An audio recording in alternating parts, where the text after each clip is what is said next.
The certified letter was the third bad thing to arrive that morning, and by the time Frank Doyle knocked on Elias Morrow's door with the envelope, the day had already found its rhythm, and it was not a good one. The first problem had appeared at 7:15, when a voicemail from his former business partner Greg said that the attorneys representing their last unpaid supplier had filed a formal claim, and that Elias should probably contact someone who knew about these things. Elias listened to the voicemail standing in the small kitchen area of his rented room above Frank's hardware store, still in his socks, holding a cup of instant coffee that was cooling faster than he was drinking it. When the voicemail ended, he set the phone on the counter and stood for a moment, choosing between anger and resignation. He chose resignation because it required less energy, and he did not have energy to spare. The second problem was Frank himself, who appeared at Elias's door at 8 o'clock, wearing his work apron and holding his cap in both hands, which was how Frank indicated that what he was about to say made him uncomfortable. He asked, in the careful and apologetic manner of a decent man who disliked collecting overdue rent but had obligations of his own, whether the 3 weeks that were owed might become something by Thursday. Elias gave him the $40 in his jacket pocket and said the rest would come later in the week. Frank nodded and said he understood things were hard and went back downstairs without mentioning the larger amount still outstanding, which was a generosity that made Elias feel the debt more rather than less. The certified letter arrived at 9. Frank had signed for it that morning and brought it up personally, holding it the way you hold something you suspect might matter. Elias took it and looked at the return address: Colby and Marsh, attorneys at law, Burlington, Vermont. He did not know anyone in Vermont. He sat on the edge of the narrow bed and held the envelope for a moment. Over the past year, he had developed an involuntary response to unexpected letters from law firms, a slight tightening in the chest, a bracing. He opened it and read. His great-uncle Gerald Morrow had died 11 days earlier at the age of 91 in a care facility in Montpelier, Vermont. The letter was from the firm that had handled Gerald's estate, and its purpose was to inform Elias that he was the final eligible member of the Morrow family, being offered the opportunity to inherit a property that Gerald had owned and worked for most of his adult life. The property consisted of 47 acres of land in a valley outside a small town called Aldenvale, in the northern part of Vermont. It included an apple orchard that Gerald had established after purchasing the land in 1962, a farmhouse, and 3 outbuildings. The orchard had not been worked commercially in 11 years. The property taxes were current. The farmhouse was described in the letter as livable, but requiring attention. The firm had contacted 11 other Morrow family members before reaching Elias. Each one had declined. Those who provided reasons cited the practical difficulties of managing a remote Vermont property, the uncertainty of investing in land that had produced no income for over a decade, and the general inconvenience of something inherited without context or preparation. Several had not responded at all, which was its own answer. Elias was the last name on the list. If he declined, the property would revert to the state of Vermont and be sold to cover the costs of Gerald's estate. He had 30 days to respond. He read the letter twice. Then he set it on the mattress and sat looking at the window and the familiar stretch of Cedar Falls Main Street visible through the glass. He was 34 years old. He had $212 in his checking account. He had a cracked phone screen taped together, a jacket with a broken zipper, and a reputation in this town that had shifted, over the past 2 years, from a man who might be building something to a man who had tried and had not made it. He had been in this room for 6 months and had told himself every week that it was temporary. Gerald Morrow existed at the far edge of family knowledge. Elias had met him 3 times. At a family reunion when he was 11, where Gerald had stood apart from the gathering with a glass of iced tea and the expression of someone waiting for something to be over. At a cousin's wedding, where Gerald had come to the reception, shaken several hands, and disappeared before the first course. And at Elias's father's funeral 6 years ago, where Gerald had arrived in a dark suit that appeared to have been reserved specifically for unavoidable obligations, had moved through the room with his enormous calloused hands extended for shaking, had said very little to anyone, and had left before the food was served. What Elias remembered most clearly about Gerald, across all 3 of these encounters, was that he looked like a man who had made a decision about the shape of his life a long time ago and had never found any reason to revisit it. The Green Rise Landscaping Company had existed for 2 years and 7 months before it stopped existing. Elias had started it at 29, with borrowed money and a specific plan that he had refined over nearly a year before acting on it. He had worked long days in the way that people work when they believe in something enough to sacrifice comfort for it, without counting the cost. He had kept the operation lean, spending money on equipment and client relationships rather than overhead, and for 2 full years had built something that looked from the inside like it was going to work. The third winter had broken it. It came hard, and stayed long, and took with it 4 major contracts in January. A truck engine failed, and needed replacement at a cost of $8,000, which was money he did not have and had to borrow, and the loan he took to cover that replacement bought him months but not solutions. By summer, the financial structure of the company had been pushed past what it could hold. By September it was over. He had not quit. He had worked every angle he could identify right up until the point when there were no angles left. The business had simply run out of road. His fiancée Claire had left 8 months before the business closed. She had stayed longer than most people would have, through 2 full years of difficulty, and when she finally sat down across from him at the kitchen table and said she could not continue, she said it without anger. She said she loved him, and that she had tried. She said she could not watch another year of him disappearing into something that was consuming both of them.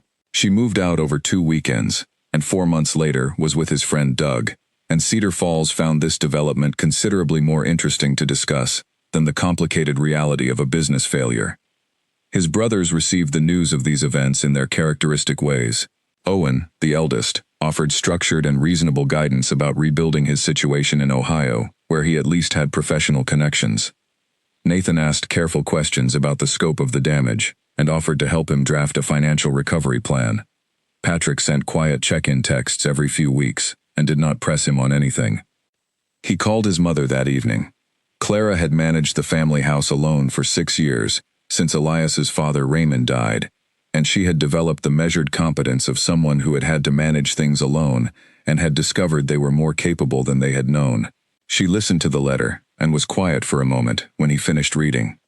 "I'm worried you're going to make a decision because you feel like there's nothing left here," she said. "There isn't much," he said. "I know," she said. "That's what worries me. Leaving somewhere difficult is not the same thing as choosing somewhere right." He told her he understood, and that he was going to think carefully before deciding anything. She said that was sensible, and that she wanted to hear from him whatever he decided. He thanked her and said goodnight. He called Owen. Owen made the case for staying in Ohio for about 12 minutes, with the thoroughness of a man who had thought it through, and believed his logic was sound, and the logic was sound, and Elias listened to it, and said he understood and thanked him. He called Nathan, who asked whether Elias knew anything at all about apple farming, and when Elias said he did not, said this seemed like a relevant piece of information. He tried Patrick, who did not answer, and left a voicemail explaining the situation. He lay on the bed that night without sleeping for a long time. He thought about Gerald Morrow standing alone at the edge of a family gathering with a glass of iced tea, watching from a distance that seemed less strange to Elias now than it ever had before. He thought about 47 acres on a Vermont hillside, and about 11 people who had all looked at that 47 acres and decided it was not worth the trouble. He thought about everything that had happened in the past 2 years. About everything he had built, and the way it had ended, and the way the town around him had quietly revised its understanding of who he was. He thought about the apartment above the hardware store that was supposed to be temporary. At 2 in the morning he got up and found a notepad on the desk. He wrote the word Vermont at the top and underlined it once. Below it, he made a list. He spent 4 days settling what he could. He called his creditors and spoke honestly about his situation, which was uncomfortable, but which he had learned was better than evasion. He paid Frank the full remaining balance of the rent he owed, which reduced his available money to almost nothing. He called the paralegal at Colby and Marsh, a woman named Diane, and told her he was accepting the property. She paused briefly, before confirming that the documents would be prepared. He packed his 2 duffel bags and loaded them into the truck. He said goodbye to his mother, who held him at the door longer than usual, and told him she would call on Sunday. He drove north out of Cedar Falls on a Thursday morning, with the check engine light on and the heater working at 2/3 capacity. He drove through Ohio and then northeast through Pennsylvania, and then the country changed around him as he went farther north and east, the hills rising, and the trees becoming denser and the sky coming closer. He crossed into New York and then into Vermont, and the hills became genuine ridgelines, and the valleys between them became narrow and specific and beautiful in the way of places that have not been made easier to live in. He drove deeper into the valley system in the afternoon, following a route he had memorized from the map on his phone. The roads narrowed. The light fell differently here, cut off by the ridgelines so that the valleys went gray, while the hilltops still had direct sun. The air through the slightly cracked window smelled of pine, and cold stone, and something faintly sweet that he could not identify. He was thinking about Gerald as he drove, not about any specific thing, just about a man who had chosen a piece of land in northern Vermont and had stayed on it for the rest of his life, and what a person found in a decision like that.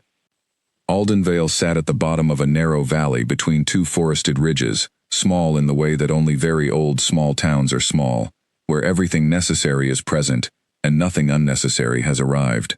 A general store with hand-painted signs, a post office in a white building barely larger than a living room, a church with a steeple that leaned slightly to the west, a diner called Meg's, with a handwritten menu board visible through the window. He stopped at the general store for coffee and directions. The woman behind the counter was named Norma. She gave him the turns he needed without looking up from the shelf she was stocking, and then she stopped and looked at him when he said which property he was headed to. She looked at him for a moment with the direct, unhurried assessment of someone who had been in the same valley long enough to know which outsiders to take seriously. "You're the one taking the Morrow place," she said, not a question. "Yes," he said. She looked at him for another moment. "Long time since anyone's been up there," she said, and turned back to her shelf. He found the dirt road where she had described it, a track leading off the county road and climbing through bare maple trees. The ground was frozen hard, the ruts deep, the truck rocking over them steadily. Where the maples pulled back, the hillside opened wide on both sides, and Elias Morrow stopped his truck and sat with his hands on the steering wheel. The apple orchard covered the slope of the hill in rows that had once been straight and were now wild. 11 years of unchecked growth had merged neighboring branches into each other and filled the gaps between trees with dead brush and dried vine that had climbed up through the lower limbs and gone brittle in the winter cold. Many of the trunks were wider than his shoulders. The bark on the older trees was thick and rough and deeply grooved. Several trees had fallen, lying at angles on the hillside with root systems pulled partially from the frozen earth. More were standing, dark and heavy against the pale winter sky. The farmhouse at the far end of the property had been white once. The paint had faded and lifted. A section of the metal roof over the east end had buckled and folded inward. The porch sagged to the right. 3 windows on the ground floor were intact. The 4th was covered with weathered board. He got out of the truck. The cold came at him at once, clean and direct, sharp in his lungs. He stood at the edge of the property and breathed. Then he picked up his bags from the back of the truck and walked to the farmhouse. The key was under a loose brick on the porch, where Diane had said it would be. The door had swollen in its frame and needed a firm push to open. Inside, the cold was the same temperature as outside. Dust covered every surface in the settled, permanent way of places that have not been disturbed for years. The kitchen floor had lifted in 2 places, where moisture had worked under it over a long period. Through the gap at the top of the back wall where the collapsed roof section had pulled the wall away, a thin line of pale sky was visible. He found the electricity working. Bare bulbs in the ceilings lit when he hit the switches, throwing flat light across the dusty rooms. There was no heat and no running water. He found firewood stacked under a tarpaulin at the side of the house and carried several armloads inside. He checked the fireplace carefully and then built a fire and lit it. He sat on the floor in front of it, because there was no furniture, and he ate the sandwich he had packed that morning, and drank water from a bottle, and he looked at the firelight, moving across the dusty walls of a room that had not been lived in for over a decade. He was cold and tired, and further from everything familiar than he had ever been in his life. He was also, and this surprised him considerably, not afraid. Not the smallest trace of it. Just a feeling, like the one that comes when a door you had forgotten about opens. He had not decided in one moment. It had been more like a tide than a switch, something that moved in over the course of those night hours, until he looked up and it had arrived. He thought about the business and the way it had ended. Not the mechanics of it, which he had gone over many times, and which had yielded their lessons, and then stopped yielding anything new. He thought instead about what it had felt like in those last months, the specific quality of those days, when he had known it was going wrong, and had kept working anyway, not out of denial but out of a belief that you stayed with things, until you had genuinely done everything you could do. He had done everything he could do. There was a kind of peace in knowing that, even though the peace coexisted with the failure and did not eliminate it. He thought about Claire. He did not do this often because it was not useful, but tonight he allowed it for a while. She had been the kind of person who saw things clearly, and was honest about what she saw, and she had been honest with him, even when what she saw was not what he wanted her to see. He did not blame her for leaving. He understood why she had left. What he had not understood at the time, and understood now, sitting in the dark above Frank's store with a notepad and the word Vermont at the top of it, was that her leaving had not been the final word on what he was capable of. It had been, among many other things, information about what he had not been giving to the things in his life that mattered. He thought about Gerald Morrow, who had attended his father's funeral, and said very little, and left early, and who had spent 40 years on a Vermont hillside, keeping records of things he found important, alone, without explaining himself to anyone. There was something in that image that Elias kept returning to. Not because he wanted to live that way, he did not, but because of what it represented. A person who had decided what mattered, and had stayed with it past the point at which staying required anything other than commitment. He wrote down the things he needed to do before he could leave. In the morning he called Greg first, because the supplier's legal claim was the most immediate problem, and because addressing it honestly was the right thing to do, uncomfortable as the conversation was going to be. Greg was, at his core, a decent person, caught in an impossible position, and the conversation went better than Elias had feared. He called his creditors in order of the severity of the obligation. He was honest about his situation, and honest about his timeline, and honest about the fact that he was about to leave the state, which none of them were happy about, but which he was going to do regardless. He settled 3 accounts with the money he had, and negotiated payment arrangements on the others. On the 3rd day before he left, he drove to his mother's house and spent the afternoon. Clara made tea, and they sat in the kitchen, which was the same kitchen where he had sat through a childhood of arguments and homework and good days and bad ones, and she asked him practical questions about the property and what he was walking into, and he answered each one as specifically as he could. She did not try to talk him out of it again. She had said what she felt she needed to say, and now she simply sat with him and asked about the things a mother asks about when her child is about to go somewhere difficult. Was there a hardware store within driving distance? Was he taking enough warm clothing? Did he have the law firm's number saved? He left Cedar Falls on Thursday morning, in a quiet that was unusual for a departure. He had said the necessary goodbyes. He had packed everything he owned into 2 bags without difficulty, which told him something about how little he had accumulated over the past 6 months, or perhaps about how little he needed. The truck, loaded and checked, felt right under his hands when he pulled out onto the street. The town passed outside his windows, and then was behind him, and then was simply something he had come from. He unrolled his sleeping bag near the fire, and lay down. He closed his eyes. He slept. He woke before the light reached the valley floor, which at that time of year in northern Vermont meant waking well before 5. The fire had burned to coals during the night, and the cold had come back in, settling across the floor and into his sleeping bag at the edges. He lay still for a moment, looking up at the ceiling above him, a plaster ceiling with a long water stain running from the east wall toward the center. Then he got up, rebuilt the fire with the last of the wood he had brought in the night before, pulled on his jacket and his boots, and went outside. The orchard in the early morning was a different thing from the orchard at dusk, and Elias stood at its edge with the cold air on his face, and understood that difference in the first 10 minutes of looking. What had appeared in the failing light of the previous evening, as a wall of dark, tangled growth, was revealed in the pale morning clarity, as something more organized. The rows were still there. He could see them clearly now, running up the hillside in lines that had once been straight and true, planted with the kind of deliberate spacing that came from someone who understood what apple trees needed: adequate light for each tree, room for the roots, manageable distances for harvest work. The chaos of the past 11 years had grown over these rows, but had not erased them. The bones of what Gerald had built were still there under the disorder, intact and legible if you looked carefully enough. He walked between the rows. The trees were large, not just old orchard large, the kind of size you expected from neglected fruit trees, but significantly large. The bark of the older trunks, as thick and deeply grooved as the bark of ancient oaks. The branch structures had grown without guidance for a decade, and had crossed and merged with neighboring trees in some rows, creating a kind of interlocked canopy that would need significant work to open up. The spaces between trees at ground level were choked with dead brush and dried vine that had climbed and spread unchecked.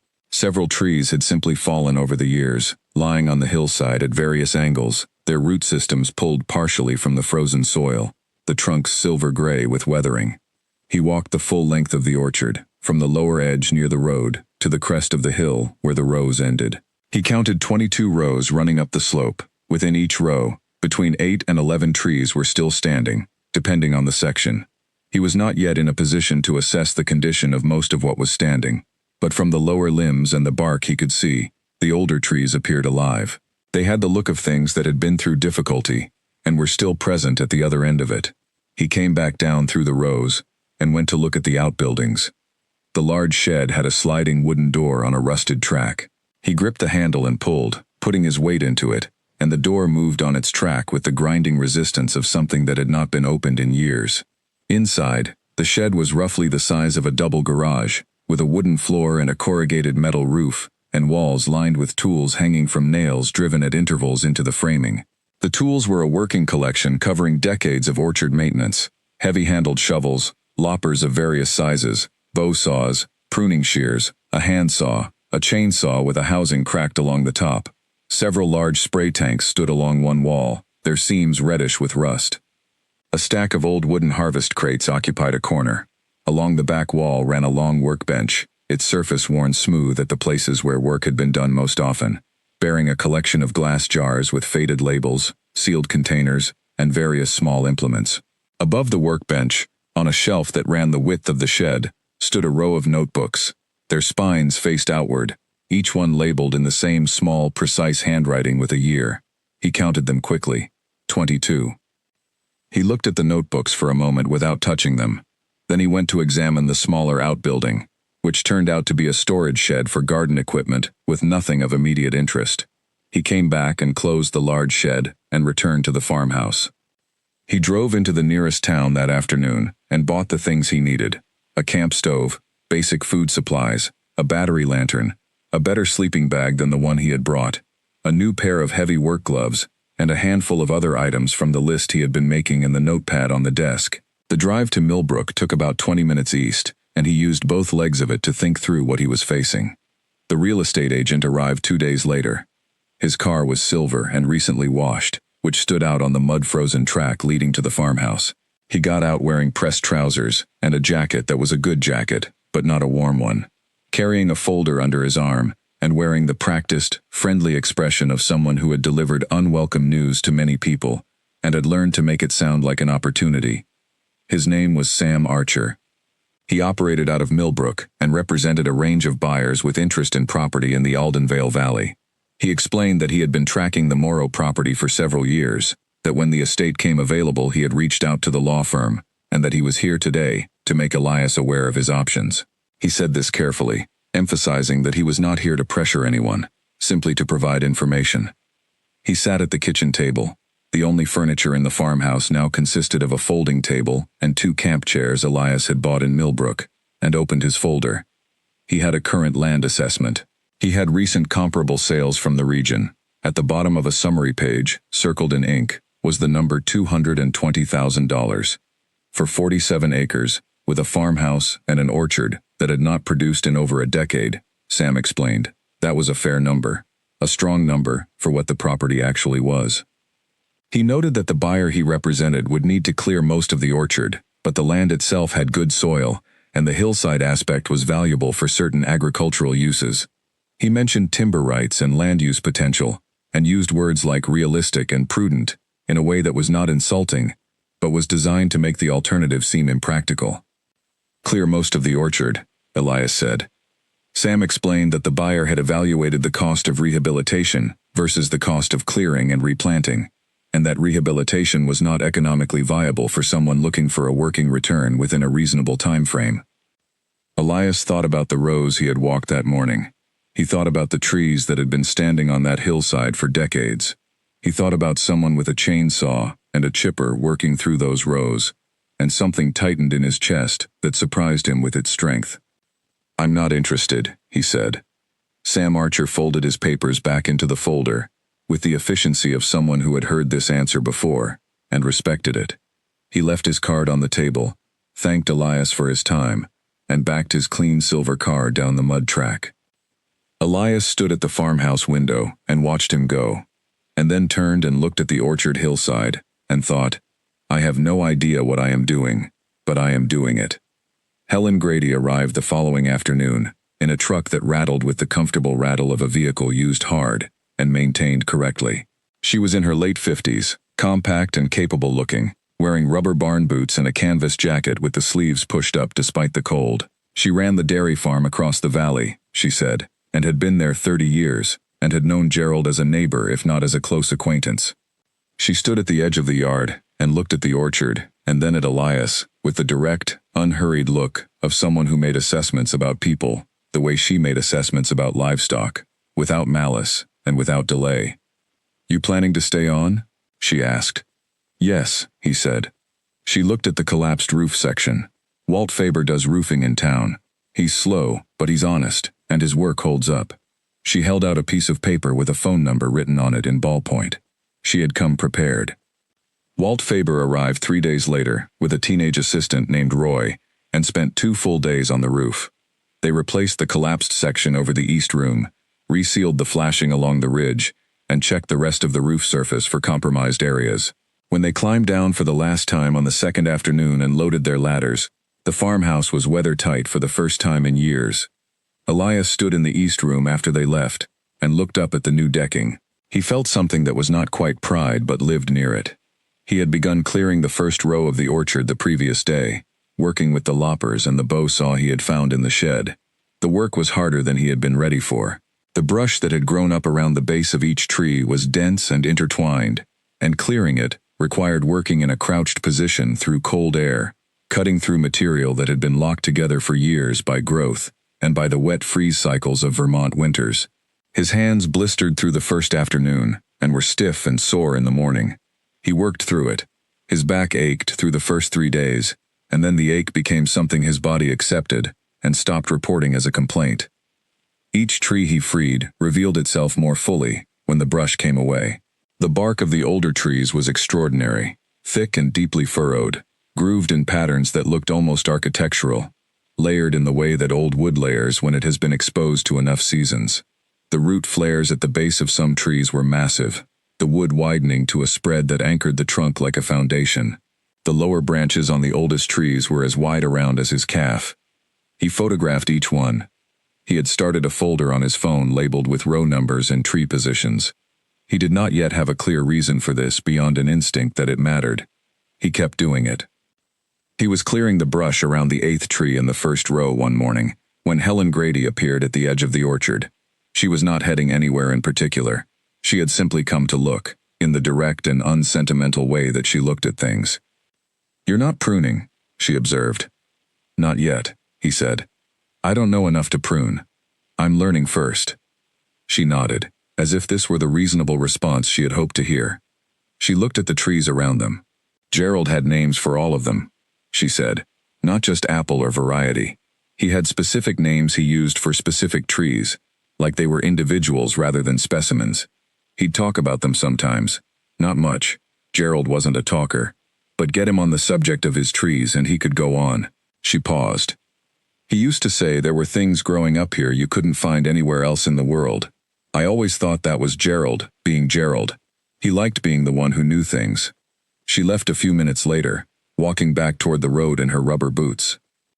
Elias stood in the cleared space around the 8th tree and looked at his gloved hands and thought about a man who had spent decades on this hillside, knowing something that nobody else knew, and who had not, apparently, done anything to make that knowledge more widely available.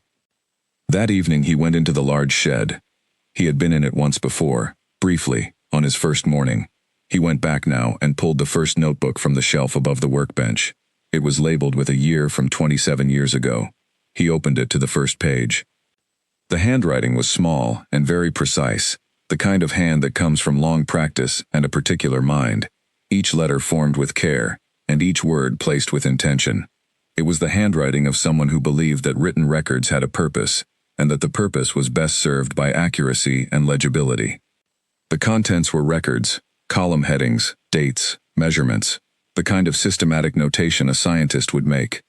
Each entry was associated with a code number and a name, and the names were variety names, the names of apple cultivars, given to specific trees in specific locations in the orchard.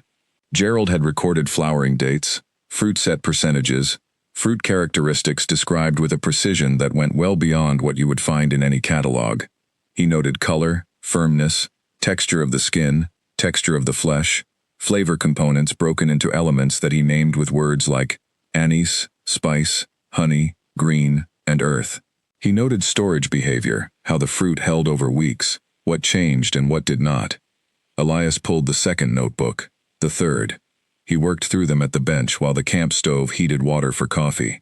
They were all like this. Year after year of careful, systematic records, maintained with the consistency of someone who had understood from the beginning that the value of records came from never stopping. He made coffee, and sat on an overturned harvest crate, and read until his eyes grew tired. Then he pulled out his phone and began searching for some of the names Gerald had used. His cell signal in the shed was weak but workable. Some of the names came up in agricultural databases and historical sources. Others returned nothing at all. He sat in the cold shed with the notebooks open on the bench around him, looking at the shelf of 22 years of records, and he thought, 42 years on this land, and he kept records this way the whole time. He thought about the names that returned nothing. The trees told him things as he walked among them, and he was beginning, slowly, to understand some of what they were saying. He spent 2 full hours that second morning in the orchard, before he went back to the farmhouse for food. He walked every accessible row twice, stepping over the frozen brush, ducking under the crossing branches, stopping at individual trees when something in their structure caught his attention. He was not yet a person who knew what he was looking for, but he was becoming a person who looked, which was a different thing, and the necessary first step. What he found most striking, returning to it repeatedly across the 2 hours, was the variety. Even to an eye as untrained as his, the trees were not the same. They varied in the texture of their bark, in the angle at which their major branches left the trunk, in the height at which the first significant branching occurred, in the overall shape that decades of growth had produced. Some trees had a narrow, upright structure that reached for the light without spreading much sideways. Others spread wide at the lower branches and narrowed above, like the shape of a wine glass. A few had trunks that had divided early into 2 or 3 major branches that ran parallel upward, each one as substantial as a lesser tree's whole trunk. He found a tree in the 7th row, about halfway up the hill, that had a piece of bark near the root flare, with a texture unlike anything else he had seen, almost iridescent in a certain angle of the low morning light, the surface pattern of the bark producing a faint sheen that came and went as he moved.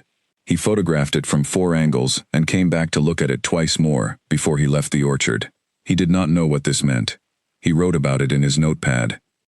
He found a tree in row 3 that had a swelling at the base of its trunk on the north side, a gradual outward curve in the wood that suggested the tree had, at some point in its history, been impacted by something and had grown around the impact over the years. The wood had formed a gentle bulge, smooth and firm, the bark continuous over it. He ran his hand across it and felt the curve under his palm and thought about whatever had happened to this tree a long time ago.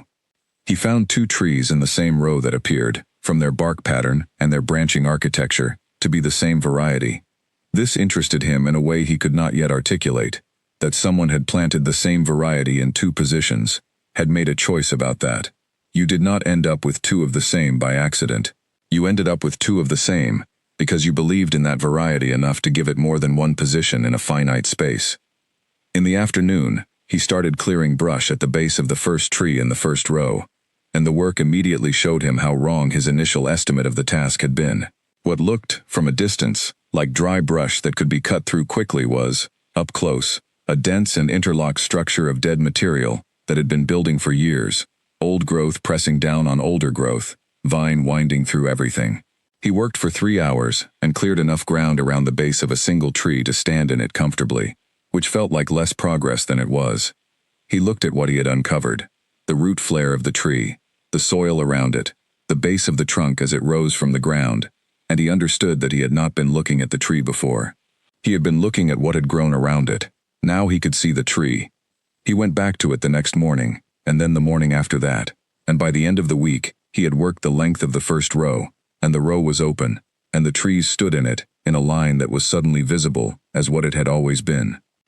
He stayed in the shed until midnight, reading and searching, and when he finally went back to the farmhouse and lay down on his sleeping bag near the rebuilt fire, he lay awake for a long time before sleep came, thinking about what a man would have to believe about what he was growing to sustain this kind of attention for this many years. The pump installation was the kind of task that the instructional videos made look straightforward, and that turned out, in practice, to involve a series of small disasters connected by brief periods of modest progress. He had ordered the replacement pump from a supply house in Millbrook after watching 4 separate installation videos, the longest of which was 43 minutes, and covered variations he hoped he would not encounter. He had watched all of them twice. He had written a sequence of steps on the back of an envelope. He had assembled the tools he would need, verified that the wiring connection he needed to make was within his competence, and gone out in the mid-February cold with what he privately believed was a reasonable level of preparation. The work took most of the day. The old pump had not merely seized, it had, over the years of disuse, essentially fused itself to the casing and the fittings around it in a way that required careful, patient work with a pipe wrench and a great deal of patience before anything moved. He worked lying on his back with his arms inside the well housing, feeling by touch in the tight space, cold ground underneath him and cold metal in his hands, getting the old pump out section by section, getting the new one positioned correctly, and making the electrical connections took another hour. When he finally climbed out of the pit, his back aching and his hands numb, and filled the casing with water to prime the system, and hit the circuit breaker, there were about 10 seconds of silence. Then the pipes in the farmhouse walls knocked and shuddered, and water came out of the kitchen faucet. He stood at the sink and let it run over his hands for almost a minute. It was cold and slightly mineral tasting, and it was the most satisfying thing he had felt since arriving in Vermont. He turned it off and turned it on again just to be certain. He stood there looking at the running water and felt something that was entirely disproportionate to having fixed a pump, something more like the feeling of having solved a problem that had seemed, before the solution, much larger than the pump it concerned. Owen called that afternoon.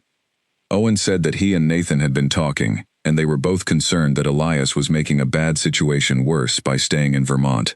He said this with his characteristic combination of care and logic, the logic being that Elias had demonstrable skills in Ohio, had established relationships in Ohio, and had a support network in Ohio that he did not have in a rural valley in Vermont where he knew almost no one. He said that the estate would almost certainly have insurance that covered some of the property loss if Elias decided to abandon the inheritance, and that the legal team could help him structure the return of the property in a way that cost him nothing out of pocket.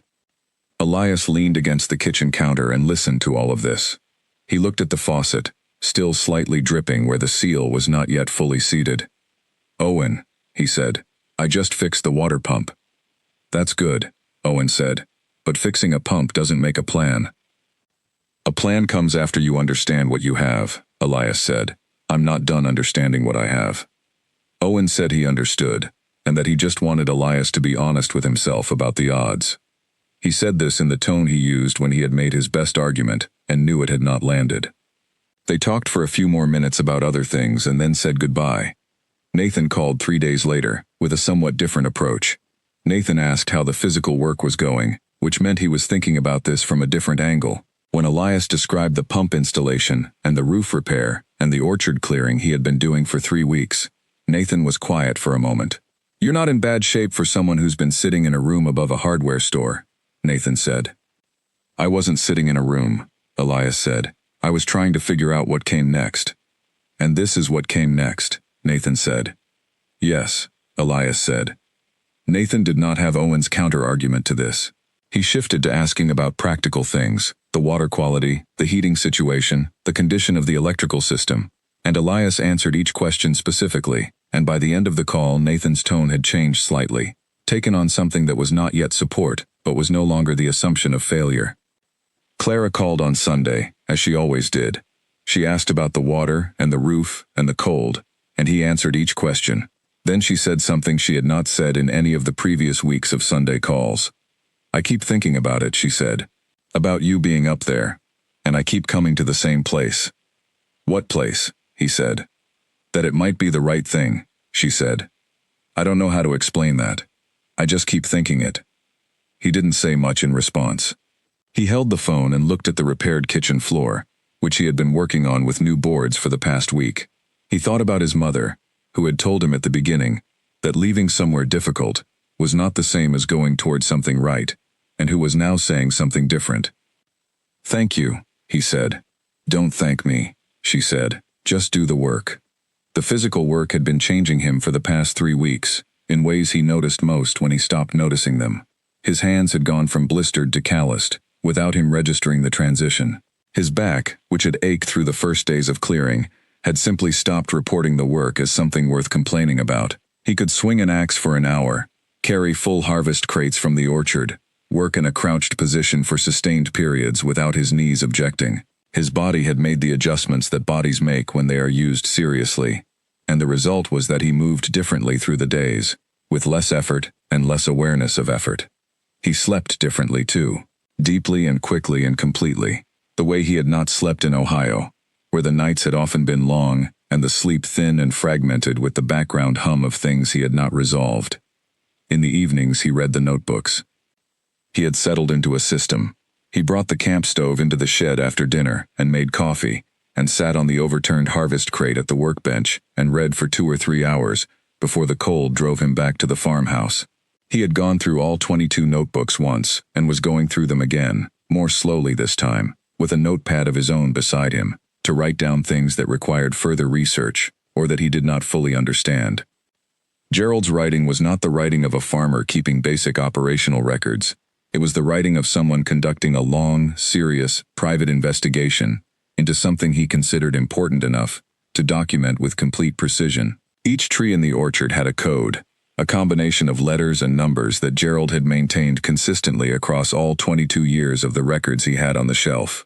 Each code corresponded to a named variety and a physical location in the orchard. Gerald tracked everything.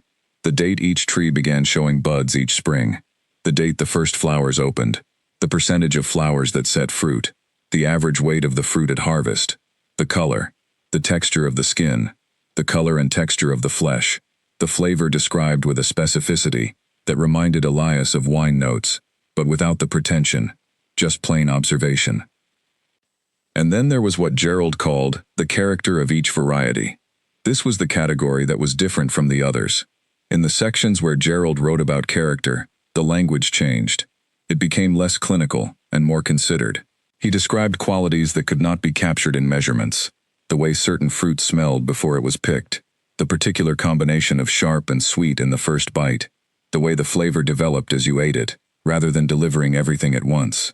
He wrote about these things with the attention of someone who had been watching them for a very long time and believed they mattered. Elias was in the 14th notebook, which covered a year from about 12 years ago, when he came across the first extended entry about the tree Gerald called the Old Hartwell. He had seen the name before in the earlier notebooks, but not in entries of this length. This one ran for nearly 2 pages, and the language was different from anything he had read in the other records. Gerald described the tree's bark as different in texture and color from every other tree in the orchard, a quality he could not attribute to age alone.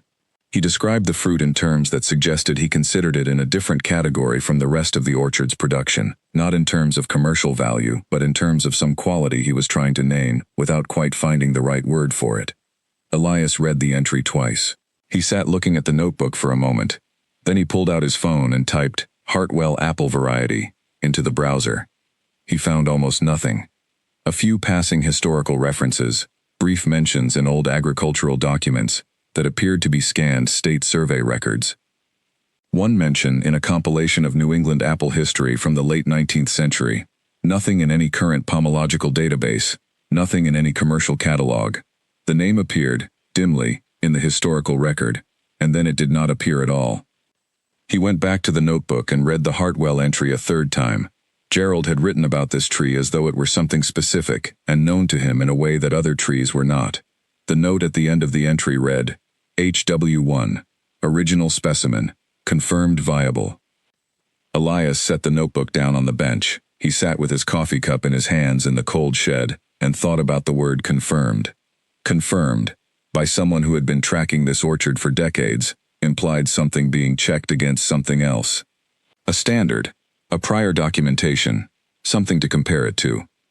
He closed the notebook and walked back to the farmhouse and lay down in his sleeping bag near the fire. The wood had burned to a low red glow. The farmhouse was quiet around him, the valley quiet beyond it. What the notebooks revealed, as he read deeper into them over the cold evenings, was not just what Gerald had done, but who Gerald had been. The records were scientific in their structure, and personal in their content, in a way that the distinction between the two categories did not quite hold. Gerald documented his trees with the precision of a researcher, but the things he chose to document, the aspects of each variety's life he considered worth recording, revealed a perspective that was something other than purely scientific. He was interested in what made each variety itself, not just its measurable characteristics but its qualities, the sensory and behavioral properties that distinguished it from everything else. Elias came to understand across the weeks of reading, conducting a kind of portraiture rather than a census. The February nights in the farmhouse were long. He would read in the shed until the cold became too persistent, and then carry one or two notebooks back to the farmhouse, and continue by the light of the battery lantern he had placed on the desk, the fire in the living room hearth providing enough warmth to keep the room habitable. He read slowly, because Gerald's writing rewarded slowness. Passed over quickly, the records looked like any other systematic agricultural documentation. Read at the pace Gerald had written them, they opened up. Gerald had written, in a notebook from 11 years into his time on the property, about why he kept the kind of records he kept. The entry was unusual.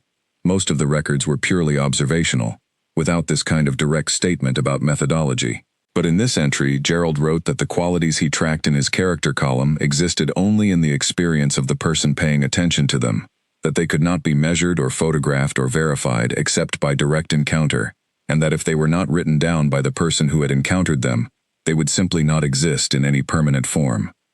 He wrote, "These records are the only evidence that this particular apple, in this particular tree, in this particular season, produced this particular fruit. No one else is here to observe it. If I do not write it down, it happened only once, and then vanished. Written down, it happened, and will always have happened." Elias set the notebook on the desk when he read that passage and sat with it for a while. He thought about the dozens of people who had grown apples in Vermont before Gerald and who had not written anything down, and about the varieties that had existed in those unrecorded orchards, and that had vanished when the orchards were sold or cleared, or simply left to go wild and die. He thought about the word vanished and what it meant for a living thing to vanish. He read about the Hartwell that same evening, in a notebook from 12 years ago, and the entry stopped him in a different way. Gerald wrote about the tree itself first, the bark, the branch structure, the density of the fruit set that year. And then he wrote, in his usual careful language, a sentence that Elias read twice, and then a third time. "I am increasingly certain that what I am looking at does not exist anywhere else." He had not written why he was certain. He had not cited sources, or explained his research. He had simply written his conclusion, in the careful way that people write conclusions they have reached after a long time, and are very sure of.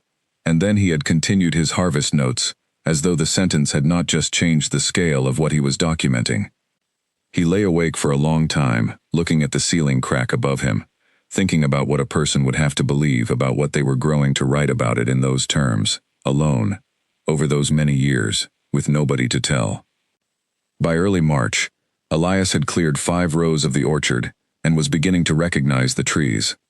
This was not something he could have predicted 3 weeks earlier, when every tree had looked much the same to him, large, bare-branched, overgrown, anonymous. But Gerald's notebooks had been changing his perception with the slow consistency of something absorbed rather than learned, and now, when he walked between the rows with his loppers, he found himself identifying trees before he reached their trunks. A particular spread of the lower branches, a color in the bark, he associated with a specific entry, the way a trunk had grown, with a slight lean to the east, that Gerald had noted in a record from 14 years back. He had found the metal tags. Gerald had nailed a small square of stamped metal to each surviving tree trunk decades ago, and in many cases, the bark had grown over and partially absorbed the tags, leaving only a corner visible, or requiring Elias to feel along the bark at the right height to find them at all. The codes stamped into the metal corresponded exactly to the codes in the notebooks. He spent most of one afternoon going through the first 3 cleared rows and locating every tag, using a small brush to clean the accumulated bark debris from the stamped surfaces.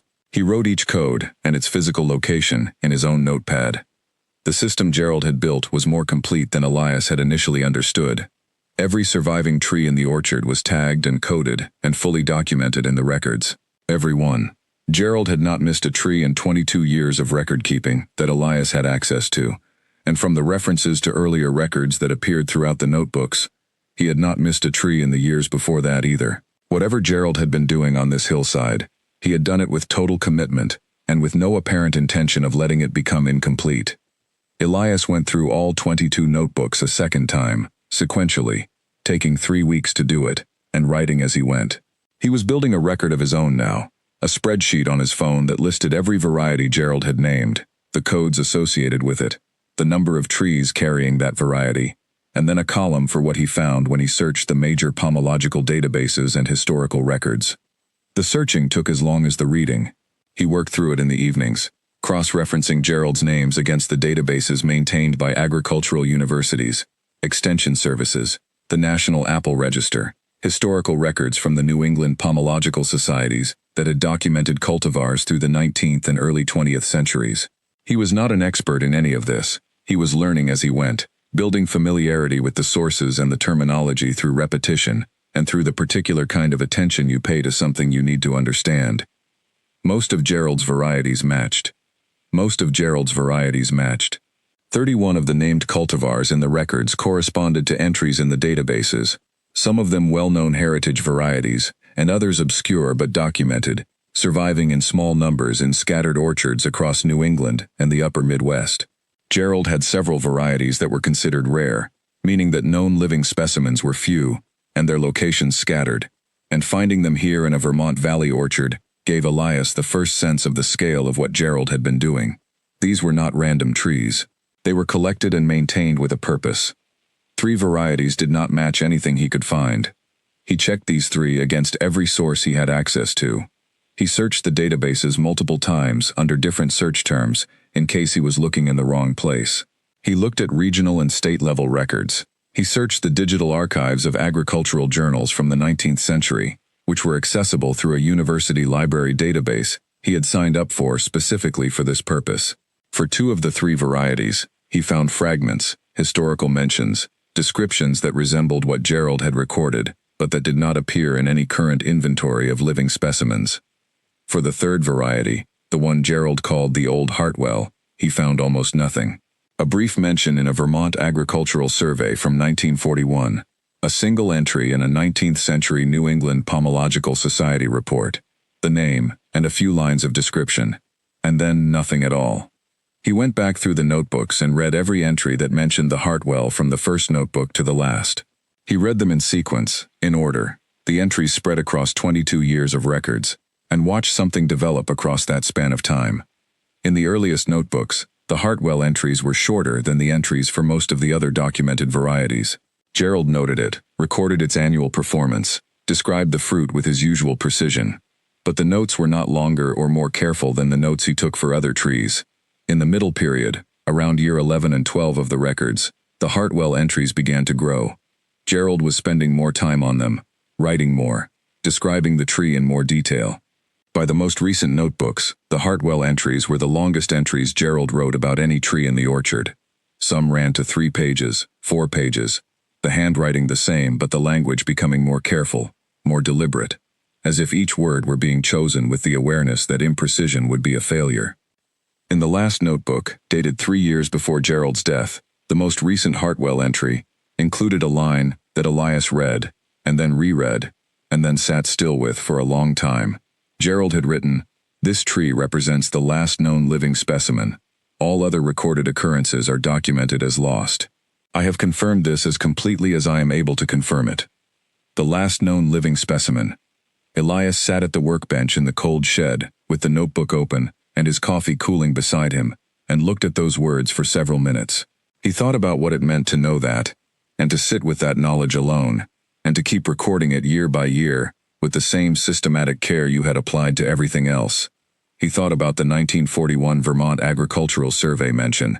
He thought about the way the Hartwell entries had grown across the notebooks, getting longer and more precise as the years passed, as if Gerald were writing toward some record that would need to stand on its own eventually, without him.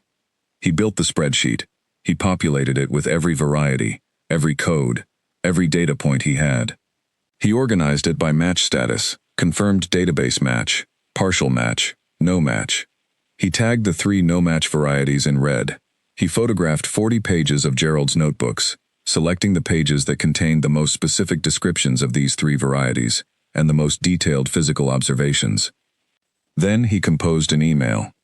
He addressed it to the Plant Genetic Resources Unit of the United States Department of Agriculture, which had an office in Geneva, New York, and which maintained, according to its website, the most comprehensive database of apple genetic resources in North America. He explained who he was and what he had found. He described the orchard, Gerald's record-keeping system, the 22 years of documentation. He explained the 3 unmatched varieties and what he had been able to find, and what he had not been able to find, in his own research. He attached his photographs of the relevant notebook pages. He attached his spreadsheet. He asked, with the careful phrasing of someone who understood they might be reaching out to busy professionals with a request that might seem peripheral, whether anyone would be able to look at what he had found and tell him what it meant.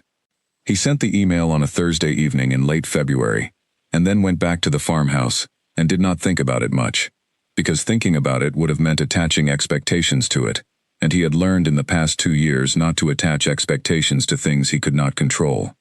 He kept working. He cleared 2 more rows. He continued pruning the earlier rows, more confidently now, having made enough mistakes to understand what he was doing wrong, and having watched enough video instruction to have a reasonable model of what he was trying to do right. Helen Grady walked through the first 3 cleared rows one afternoon, and looked at his pruning cuts, and pointed out where he had cut too close to the collar, and where he had left too much. She told him what to look for going forward. She did not say anything else, and went back home. 2 weeks passed. The cell signal in the orchard varied, depending on where he was standing, which meant that some mornings, the notification that he had received an email arrived, and he saw it, and other mornings, he did not know, until he was back at the farmhouse. He checked his phone in the evenings, but without urgency. He had sent the email to a federal research organization and did not expect a quick response, if a response came at all. On a Thursday morning, he was on a stepladder in the first row, pruning the upper limbs of a tree that Gerald's records called the gilliflower, when his phone rang with a number he did not recognize. The area code was 315, which he did not know. He climbed down from the ladder and answered it. "Is this Elias Morrow?" a woman's voice said. "Yes," he said. "My name is Dr. Maura Finch," she said. "I'm a research geneticist at the Plant Genetic Resources Unit in Geneva. I've been looking at the materials you sent us." She paused for one precise moment. "I'd like to ask you some questions, if you have time." The research taught him things about the world of apple genetics that he had not known existed. He had not known, before this, that there was a community of people who spent their lives documenting and preserving the genetic diversity of apple cultivars. He had not known that the number of distinct apple varieties known to have existed in North America over the past 3 centuries ran into the thousands, and that the number of those varieties now represented by living specimens ran into the hundreds, and that the gap between those 2 numbers represented an enormous amount of genetic information that had simply been lost, not destroyed deliberately, just lost through the normal attrition of cleared orchards, and sold farmland, and changed practices, and the simple passage of time. He found this information in the evenings, through the databases and the academic records he was accessing on his phone, and the finding of it changed the texture of what he was doing in the orchard during the days. The clearing and pruning work that had seemed like physical restoration, like the reclamation of something valuable on its own terms, now also felt like something more specifically urgent. Each tree he cleared around was a tree that existed in the historical record somewhere, in Gerald's notebooks, and potentially in other records, and that was now, in its living state, connected to that record. The 3 unmatched varieties were a different kind of problem.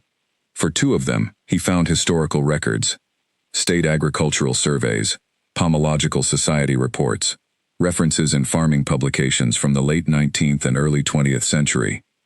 These records describe the varieties in enough detail to make Gerald's documentation recognizable as describing the same thing. The varieties had existed, had been documented, and had subsequently disappeared from all known living collections.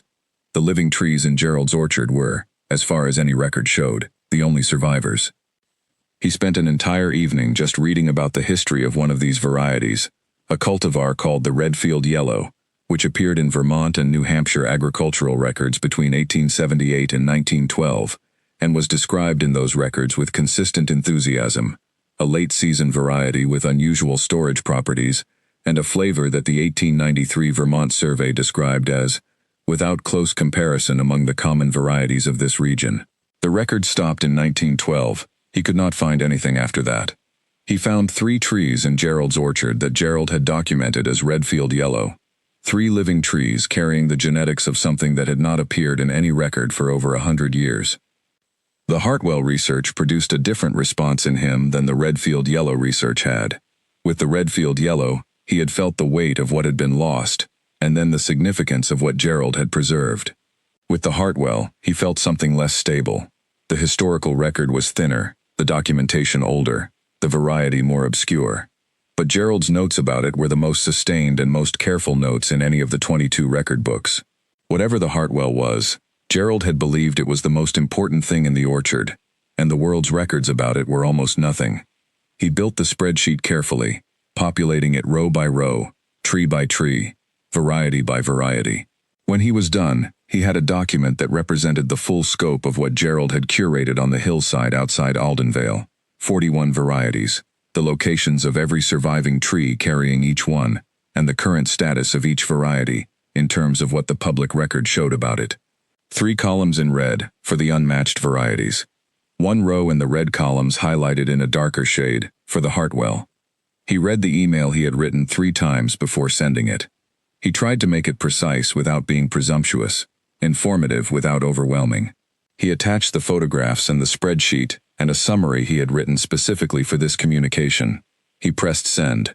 Her voice was controlled and professional, and very clearly organized, the voice of someone who kept the contents of what they were thinking, in careful order, before they let any of it out. But underneath the professionalism was something else, something that Elias, standing in the cold orchard with pruning shears in his hand, could not quite name. He recognized it though. It was the sound of someone who was being careful specifically, because they had a strong feeling they were working to manage. Dr. Finch spoke for almost 40 minutes, and she chose every word with the deliberate care of someone who had spent a long career learning not to say more than she could stand behind. She began by telling him what she had done since receiving his email. She had spent a week reviewing his materials, the photographs of Gerald's notebook pages, the spreadsheet he had built, the summaries he had written for each of the 3 unmatched varieties. She had consulted 2 colleagues, one a specialist in pre-industrial New England apple cultivars, and another who maintained the most comprehensive private database of documented heritage apple genetics in the northeastern United States. She had gone through every search she could construct using Gerald's descriptions, and arrived, after all of that, at a set of conclusions she wanted to discuss with him carefully. The first 2 varieties he had flagged were recognizable. She explained them with the brisk economy of a person who is moving quickly toward something more important. Both matched preserved records of cultivars that the research community classified as near extinct, meaning living specimens were believed to exist somewhere, but their locations were not fully documented, and their genetic integrity was uncertain. His photographs and Gerald's detailed observation notes were consistent with these identifications. This was, she said, significant in itself. Finding documented near-extinct varieties in a single Vermont orchard was not common. Then she paused. The 3rd variety, she said, was different. She had spent more time on the Hartwell than on the other 2 combined. She had been through every database she had access to. She had looked at historical records from every New England state agricultural survey between 1880 and 1960. She had searched the photographic archives of 3 university special collections. She had found the same things Elias had found. A brief mention in a 1941 Vermont agricultural survey. A single entry in a late 19th century Pomological Society report. She had found those 2 references, and nothing else. What she had not found was any current inventory of a living Hartwell specimen.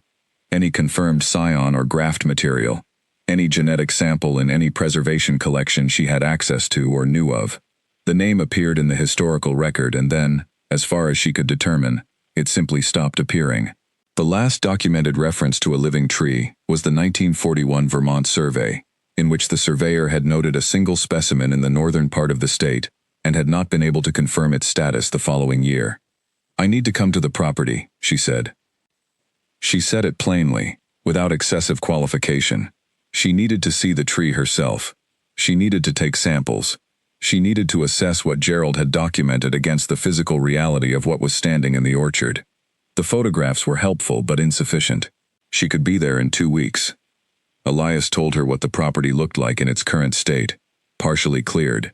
The farmhouse in better shape than it had been, but still basic. No facilities for visitors. No formal organizational structure of any kind.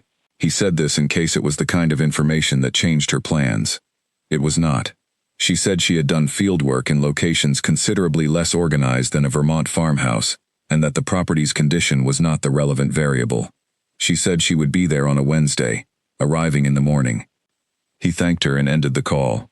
He stood in the orchard for a moment with his phone in his hand, looking at the rows around him, and then he picked up his pruning shears and went back to work. He worked differently in the 2 weeks that followed. Not harder exactly, but more focused, with a particular attention that he had not brought to the work before, because now he was working with a specific thing in mind, and with the awareness that something he did not fully understand was present in the orchard around him, and that in 2 weeks, a person who might understand it was coming to look. He cleared 2 more rows. He finished pruning the first 4 rows for the season. He went through the later notebooks again, and read every entry that described the Hartwell tree in any way, and made a physical note of everything Gerald had recorded about its location in the orchard. Row 14, position 6, counting from the lowest edge of the orchard. He had been working roughly uphill and inward for weeks, without having reached this part of the orchard yet. On a cold afternoon in the second week of the waiting period, he walked row 14 from the bottom of the hill with a notepad in his hand. He found it at position 6. He stopped. The Hartwell tree was the largest tree on the property. There was no other way to put it. The trunk was wider than any other trunk in the orchard by a margin that was immediately visible, wider than his arm span by several inches, the bark deeply grooved and very dark, almost black in the afternoon shadow. The tree had grown in the years of neglect with the unrestricted energy of something that had been left entirely to itself, and the result was a canopy that spread above and around the neighboring trees in row 14 with a kind of quiet authority. The lower branches were as thick as young trees. The branch structure above them was dense and complex, reaching upward and outward in every direction. Gerald's metal tag was on the trunk at roughly shoulder height, partly absorbed by decades of bark growth, only a corner of it visible until Elias pressed the bark around it carefully and found the edges. He worked at it gently until he could read the stamped code, HW-1, Hartwell, Specimen 1. He stood at the base of the tree and looked up through the branches at the late winter sky. He stayed there for a long time. He did not know enough yet to know what he was looking at, but he knew it was something, and the knowing had a physical quality to it that he did not have words for. He photographed the tree from 12 different angles, moving around its circumference, stepping back as far as the neighboring trees allowed. He photographed the tag. He photographed the root flare at the base, and the bark structure at different heights on the trunk, and the branch structure of the lower limbs. He spent 45 minutes photographing a single tree. Then he went back to his work and waited. Dr. Maura Finch arrived on a Wednesday morning in the first week of March, driving a dark green government vehicle that had the look of something that had been to a great many field locations and expected to go to more. She was smaller than her voice on the phone had suggested, compact and precise in her movements, wearing field clothes that were practical rather than new, and carrying a canvas bag over one shoulder and a smaller equipment case in her other hand. She shook Elias's hand with a firm grip and looked immediately past him at the orchard. They started at the bottom. She moved through the rows with the focused efficiency of someone who had been doing this kind of work for a long time and had a clear method. She read each tag, consulted the relevant notebook page. Elias had brought the 3 most relevant notebooks from the shed and took samples at each tree she identified as significant. A small bark core, a section of twigwood from the previous season's growth, a dried bud from the upper branches.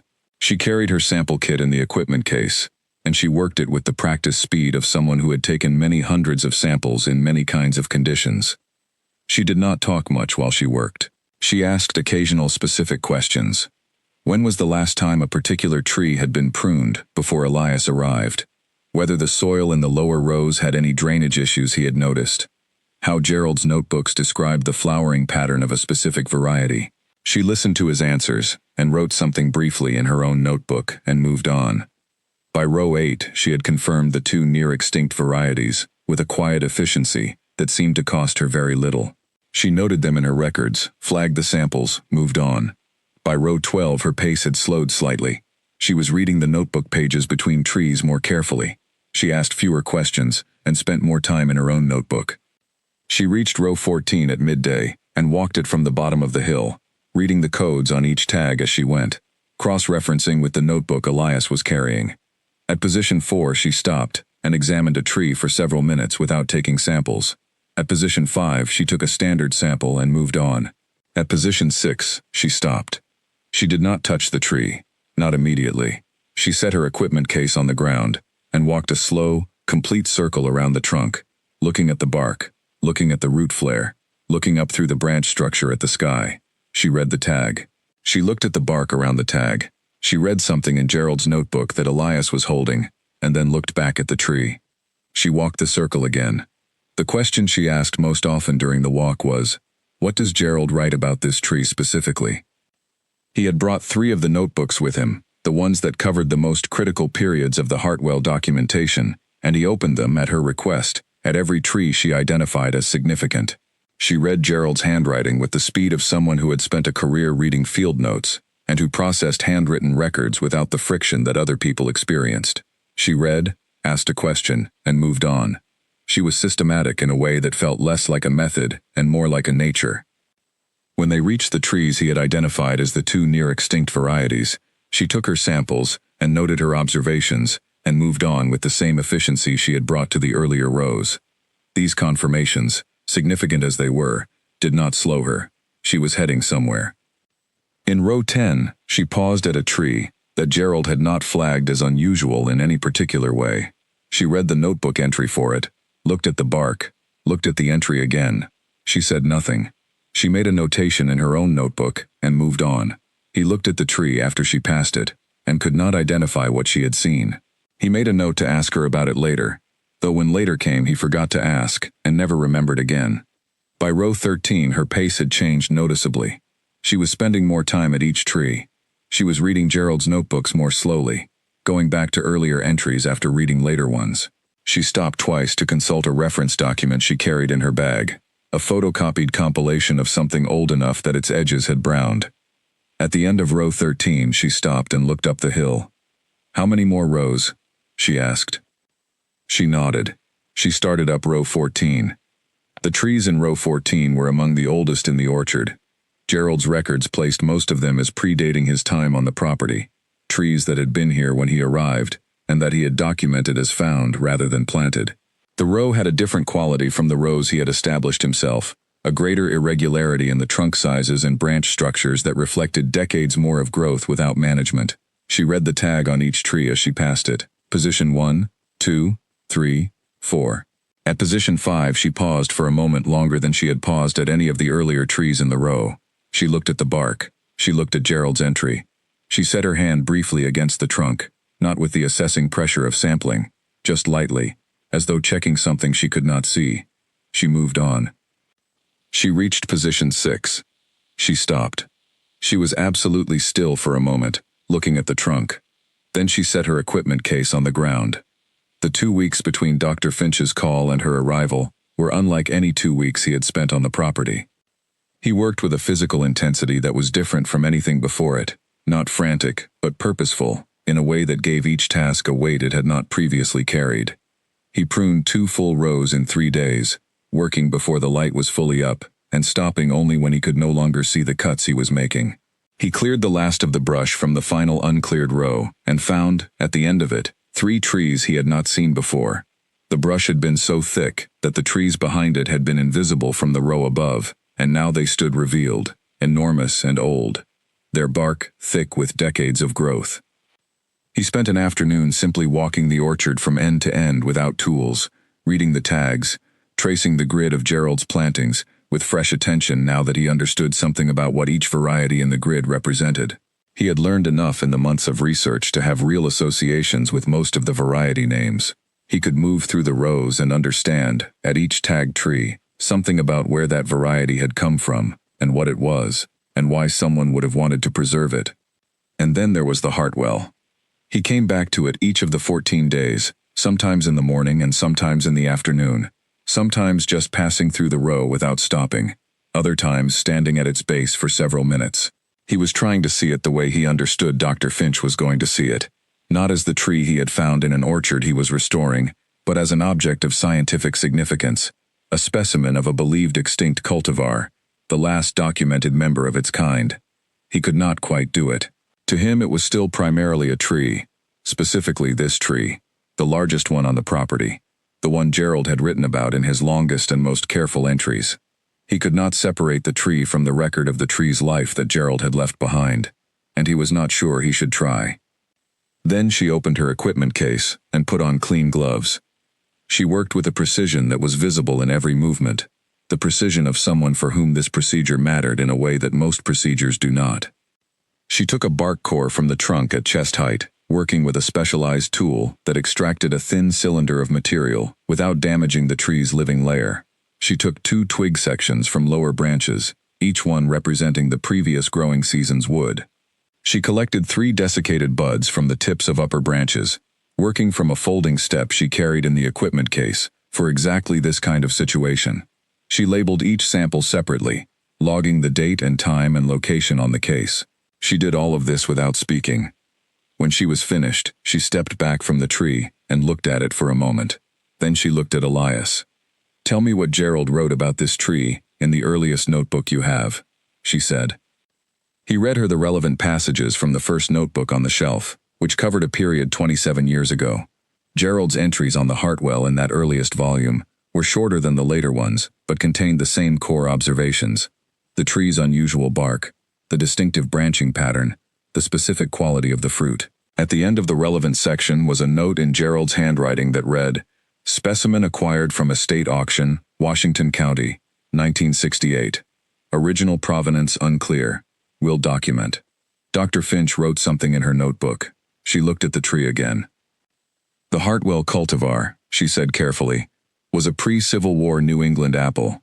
The first documented record of it is in a Massachusetts Pomological Society report from 1841.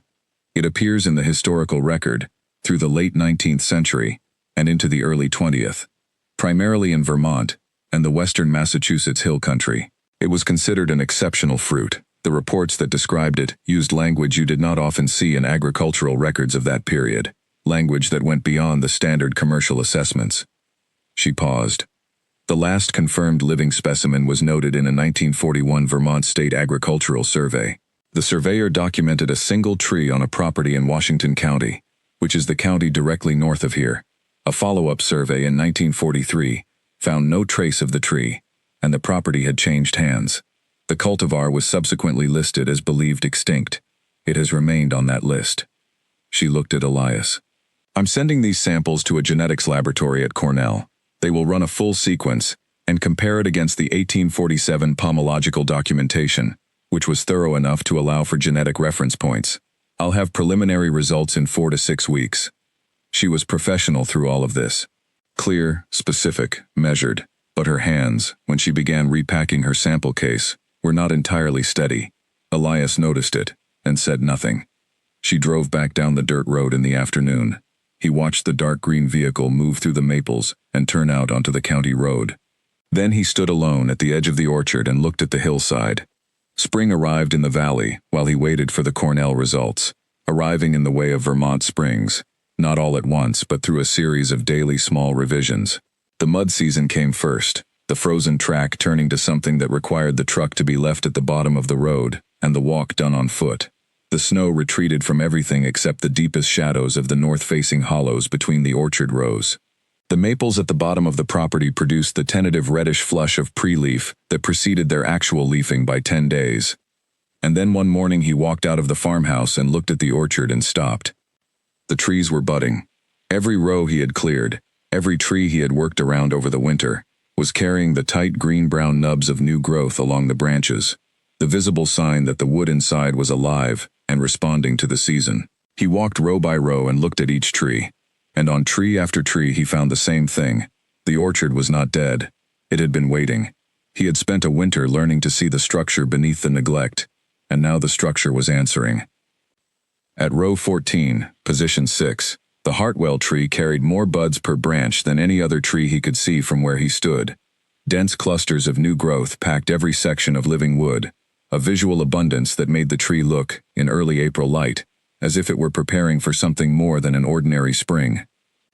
He had been writing on a simple website since February. He had started the site mainly as a record for himself, a place to log what he was doing and what he was finding, so that the information was not lost if he needed to refer to it later.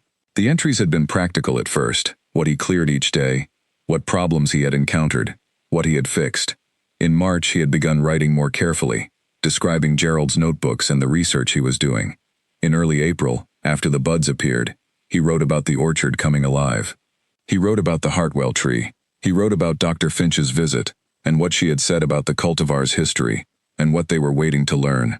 He did not expect anyone to read this. He was not writing it for an audience. Within a week of the April entry, 8 people had left comments on the site. One was a man in Oregon who had been growing heirloom apple varieties on a small property for 15 years, and who wrote with the direct, specific language of someone who knew the subject well. One was a woman in Maine who operated a heritage orchard and had been trying to identify a variety in her own collection for 3 years without success. One was a small batch cider producer in northern Vermont who wrote a single sentence. He had heard about Gerald Morrow's orchard when he was starting out and had always wondered what was up there. Others followed over the next weeks. People who found the site through searches they had been running for their own reasons, who landed on his writing about Gerald's notebooks and stayed. He replied to each comment. The comments section became a conversation, and the conversation pulled in more people, and the site's readership grew, with the slow and gathering momentum of something spreading through a community of people who had not known each other were looking for the same thing. The weeks passed. The orchard flowered. The trees that had been carrying buds through April and early May opened their blossoms over a period of 10 days, and the hillside filled with pale white and pink flowers that appeared first as scattered points of color in the bare branches, and then accumulated into something that stopped him every morning.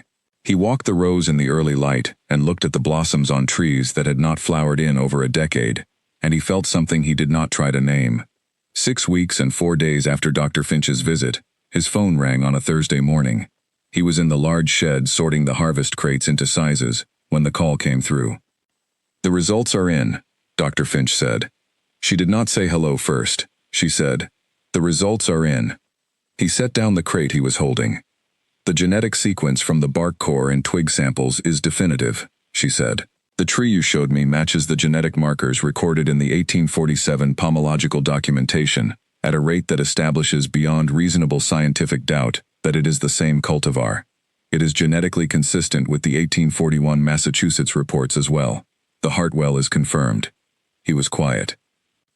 "Your tree," she said, "is to our knowledge, and to the knowledge of every database and researcher I have now consulted, the only confirmed living specimen of the Hartwell cultivar in existence.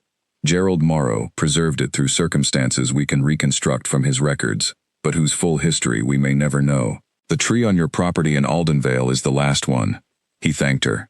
She told him about the next steps: formal registration with the Genetic Resources Database, a write-up she and a colleague would prepare for the preservation record, discussions about scion wood, and how to ensure the genetic line was backed up in other locations. She spoke through all of this in her clear, organized way. He listened. He said the right things. He told her he would be in touch. He ended the call. He put his phone in his jacket pocket. He walked out of the shed into the May afternoon. The orchard was in full flower. The rows that he had spent the winter clearing and the early spring pruning stood open and white-blossomed in the afternoon light, the blossom scent reaching him in waves when the breeze came off the ridge. He walked through the rows, feeling the grass under his boots, moving between the trees that he knew now by name and position, and the record of what they had done each year for 22 documented seasons. He reached row 14 and walked it to position 6. He stood at the base of the old Hartwell tree. The blossoms on it were more numerous than on any other tree in the orchard, covering the branches from the lower limbs to the very top, white against the blue May sky. The bark under his hand was rough and cool. He put his back against the trunk and slid down until he was sitting at the base of the tree, with his legs out in front of him on the grass. He sat there in the afternoon sun and did not try to think about what this meant. He just sat with the tree at his back, and the orchard around him, and the valley below, and he breathed. He sat there for a long time. Spring in the valley that year was the most extended thing Elias had experienced. It lasted nearly 2 months from the first small revisions to the full emergence of leaf, and each week of it was distinct. The mud season was miserable in the way that Vermont mud season is miserable, which is cheerfully and completely. The dirt track from the county road to the farmhouse became impassable to the truck for most of April, which meant walking in and out with whatever he needed to carry, which was sometimes significant. He added a pair of rubber mud boots to his equipment and learned to time his trips to the hardware store in Millbrook for the dry hours of the morning, before the top layer of frozen earth thawed. He was not unhappy during this period. He was, if anything, more settled in his daily life than he had been at any point since arriving in Vermont. He had a routine that the work had built for him naturally. Early mornings in the orchard as the light came up, the middle part of the day on whatever structural project was current. He was working on the fence line along the lower boundary of the property in April. Afternoons back in the orchard, evenings with the notebooks or the website, or the phone calls with his mother on Sundays. The phone calls with Clara had changed in character over the months. In the early weeks they had been careful, both of them managing around the uncertainty of what he was doing. Now they were simply conversations between two people who knew each other well, and who were genuinely interested in each other's daily lives. She asked about specific trees she had heard about in previous calls. She asked about Norma at the general store, and about Helen Grady's dairy farm. She asked about the blog, and about who was reading it, which was a question he found himself looking forward to answering, because the answer was always becoming more interesting. The blog's readership had grown through April and May, in a way that felt less like accumulation, and more like discovery. People were finding it through searches they had already been running for their own purposes, arriving at his writing because it intersected with something they had been looking for. A retired orchardist in Pennsylvania found the site through a search on a specific variety name, and left a comment that turned into a 3-week email correspondence about 19th-century New England apple-growing practices. A food journalist in Montreal found it through the Hartwell entry, and asked whether she might write about the story. He said he wanted to wait until there was more to tell. The week the blossoms peaked, a window of about 4 days in early May, when the entire orchard was simultaneously in full flower. He wrote an entry on the website that he would later think of as the first piece of writing he had done that was genuinely about the place, rather than simply recording what was happening in it. He described the way the blossoms changed through the course of a single day, opening and closing with the temperature. The way the light at 7 in the morning caught the white flowers from a low angle, and made the rows look like they were carrying snow that had settled selectively. He described the smell, which changed as the day went on, lighter in the morning, richer and more complex in the afternoon warmth. He described walking through the rows at midday, when the bees were working the flowers, and the sound of the orchard was the particular low hum of a place in the middle of something important.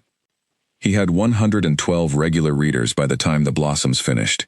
He had 206 by the time the petals had fallen, and the tiny knobs of developing fruit had appeared on the branches. Each new reader arrived with their own context, and many of them left that context in the comment sections, and the accumulation of context was turning the website into something more than a record of one man's restoration project. It was becoming a conversation about something larger that the conversation was helping him understand. He checked the phone daily. He was not impatient. He had learned not to attach expectations to things beyond his control. But he was aware, in the way that you are aware of something important that is happening somewhere else, that somewhere in a laboratory in Ithaca, New York, the answer to his question was taking shape in a machine he had never seen, in a language made of nucleotide sequences that would eventually be translated into something he could understand.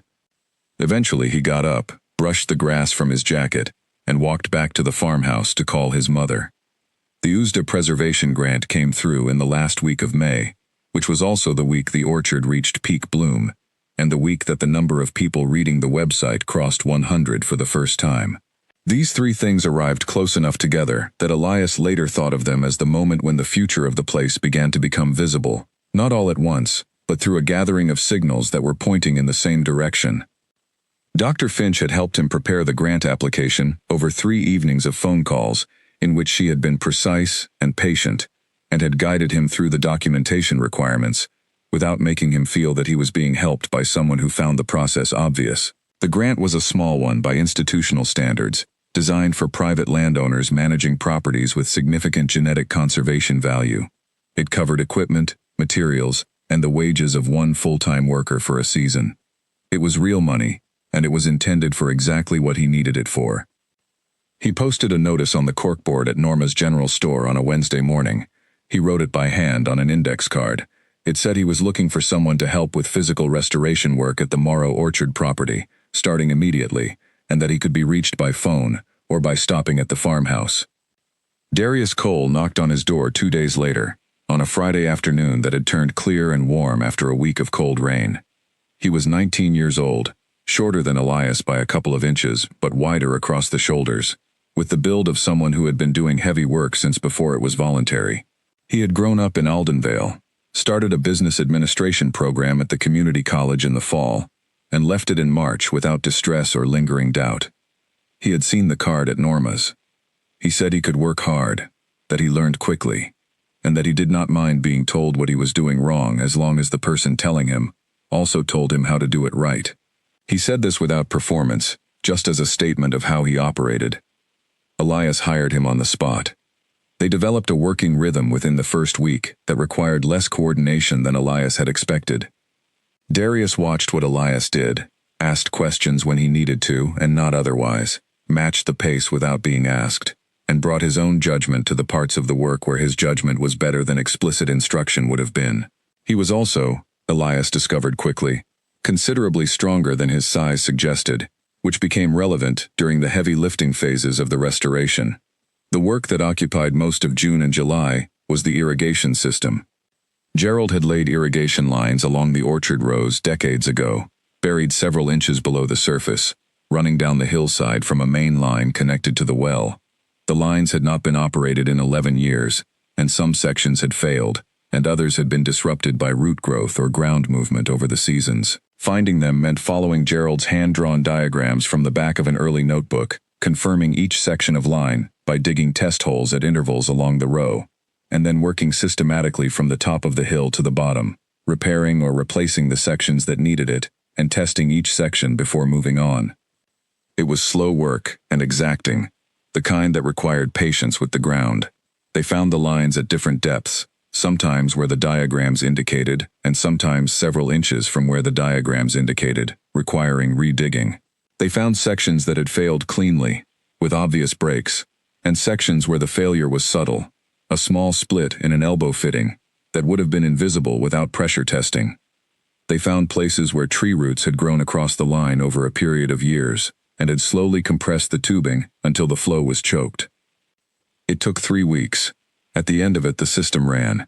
They tested it row by row, watching the soil darken with moisture along each line, walking the length of each row to verify coverage and check for leaks. When the last section passed its test on a late July afternoon, they stood at the top of the orchard and looked down the hillside at the working system, and neither of them said anything for a moment. Gerald put this in himself, Elias said, eventually. All of it? Darius said. All of it, Elias said. The diagrams are in his handwriting. He mapped the whole system. Darius looked at the rows below them. How old was he when he did it? Probably 40s, Elias said. Maybe 50s. Darius was quiet for a moment. Then he said, "Good work." The blog had continued to grow while they worked. Elias had been writing more carefully as the summer progressed. More specifically, with the detail of someone who had stopped writing for himself and started writing for people who were genuinely interested and whose interest deserved attention. He wrote about the irrigation project in the same way he had written about the pruning work in winter, practically, describing what they were doing and why and what they were learning as they went. He wrote about what Gerald's records revealed about the orchard's history. He wrote about the Hartwell confirmation and what Dr. Finch had explained about the cultivar's provenance. The readership that summer was not large, but it was specific. A pomology researcher at a university in Oregon left detailed comments that showed she had read the back entries carefully and had questions about Gerald's variety identification methodology that pushed Elias to go back to the notebooks and find answers he had not looked for before. A heritage orchardist in coastal Maine, who had been growing heirloom varieties for 22 years, left shorter comments that were more like professional acknowledgement than questions. The comments of someone who recognized what they were reading. A cider maker in the northern part of Vermont, who had been following the site since the spring, wrote about wanting to come and see the orchard when the time was right. By August, the readership had reached 300. By September, it was over 600. The comment section had become a community of a kind, several ongoing conversations happening at once, people who had never met each other, trading information and experience across states and, occasionally, across the border into Quebec, where two francophone orchardists had found the site and participated in English that was more precise than most people's first language. Elias replied to comments in the evenings after work, sitting at the kitchen table with his laptop, and found that these conversations were teaching him things. The Oregon researcher asked questions about Gerald's variety documentation that led him to sections of the notebooks he had not read closely enough. The Maine orchardist described a technique for reading bark structure that Elias took back to the orchard the next morning and applied, finding it useful in ways he had not expected. The cider maker described the properties he looked for in heritage apple varieties and how they differed from commercial varieties, and Elias realized that the qualities Gerald had been documenting for decades in his character notes were exactly the qualities this man was describing. The orchard was transformed by the time September arrived. The rows were clear and open, each tree accessible and labeled. The fallen trees had been removed or broken down for mulch. The standing trees were pruned for the season, their structure visible, and their branchwork open to the light.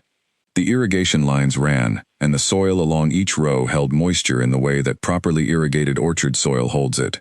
From the crest of the hill at the end of a workday, with the late September light coming through the leaves at a low angle, the orchard looked like what it was, a place that had been cared for. One evening in the second week of September, after a long day working on the last section of fence along the property boundary, they sat on the step of the open shed eating sandwiches and looking at the orchard in the fading light. The rows were visible from here, running up the hill in the clear, even lines that Gerald had planted them in 60 years ago. Darius ate in silence for a while. Then he said, without looking up from his food, "What made you stay? At the beginning, I mean, when it was just you here, and the place was a mess." Elias thought about it. He had thought about this before, but not with someone waiting for the answer. "I was the last person they asked," he said. Darius looked at him. 11 people in the family before me. All of them said no. I was at the end of the list. Elias looked at the orchard. Something about that felt like a reason. Darius was quiet for a moment. Then he said, "Lucky for the trees." Darius came to the work with a quality Elias had not expected, which was that he appeared to genuinely like it. This was not obvious at first. Darius was not demonstrative, not the kind of person who said things about what he was enjoying or expressed satisfaction with his work in any visible way. He worked in a focused, physical manner that suggested competence and application, but revealed nothing about whether he found any pleasure in what he was doing. Most people Elias had worked alongside in his landscaping years had some proportion of visible engagement with the work, a comment about a difficult job well done, a moment of satisfaction when something difficult turned out right. Darius did not have this quality, or if he had it, he kept it to himself. But Elias noticed, over the weeks of summer, certain things. Darius arrived before his start time on the days when the work was particularly interesting or technically demanding. He stayed after the end of the working day, without being asked, when a section of the irrigation project was approaching completion, and it would have been inefficient to stop. He developed opinions about specific trees, expressed briefly and without elaboration, but genuine, a preference for the way a particular variety's branch structure responded to pruning, a skepticism about a specific irrigation line installation that turned out, when tested, to be justified. He was engaged in the way that people who genuinely care about their work are engaged, quietly and completely, and without need for acknowledgement. He was also better at the work than his experience would have predicted. He learned techniques from watching once and from instruction once, and then from doing them, until he understood them through his hands rather than through his head. He figured out, without being told, that certain pruning cuts required a different tool than the standard shears, and sourced the right tool from the shed without asking. He developed a feel for the irrigation pipes, a sense of when the pressure in a section was wrong before the test confirmed it, that Elias had been developing for months, and that Darius arrived at in weeks. They worked in a comfortable silence most of the time. Elias found that this was what he had needed without having known he needed it. Someone else's presence in the work, without the distraction of conversation, for conversation's sake. They spoke when there was something to say, and were quiet when there was not, and the days moved through their work at a pace that felt sustainable and purposeful. The blog conversations were occupying Elias's evenings in an increasingly similar way.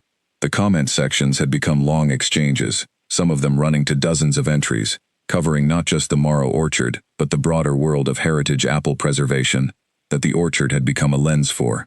The Oregon pomology researcher wrote at length about the documentation challenges facing private orchardists who wanted to contribute to preservation but lacked access to institutional resources. A retired USDA employee in the comments section provided context about the federal database systems that Elias had been using for his research, context that significantly changed how he understood what those databases contained and did not contain.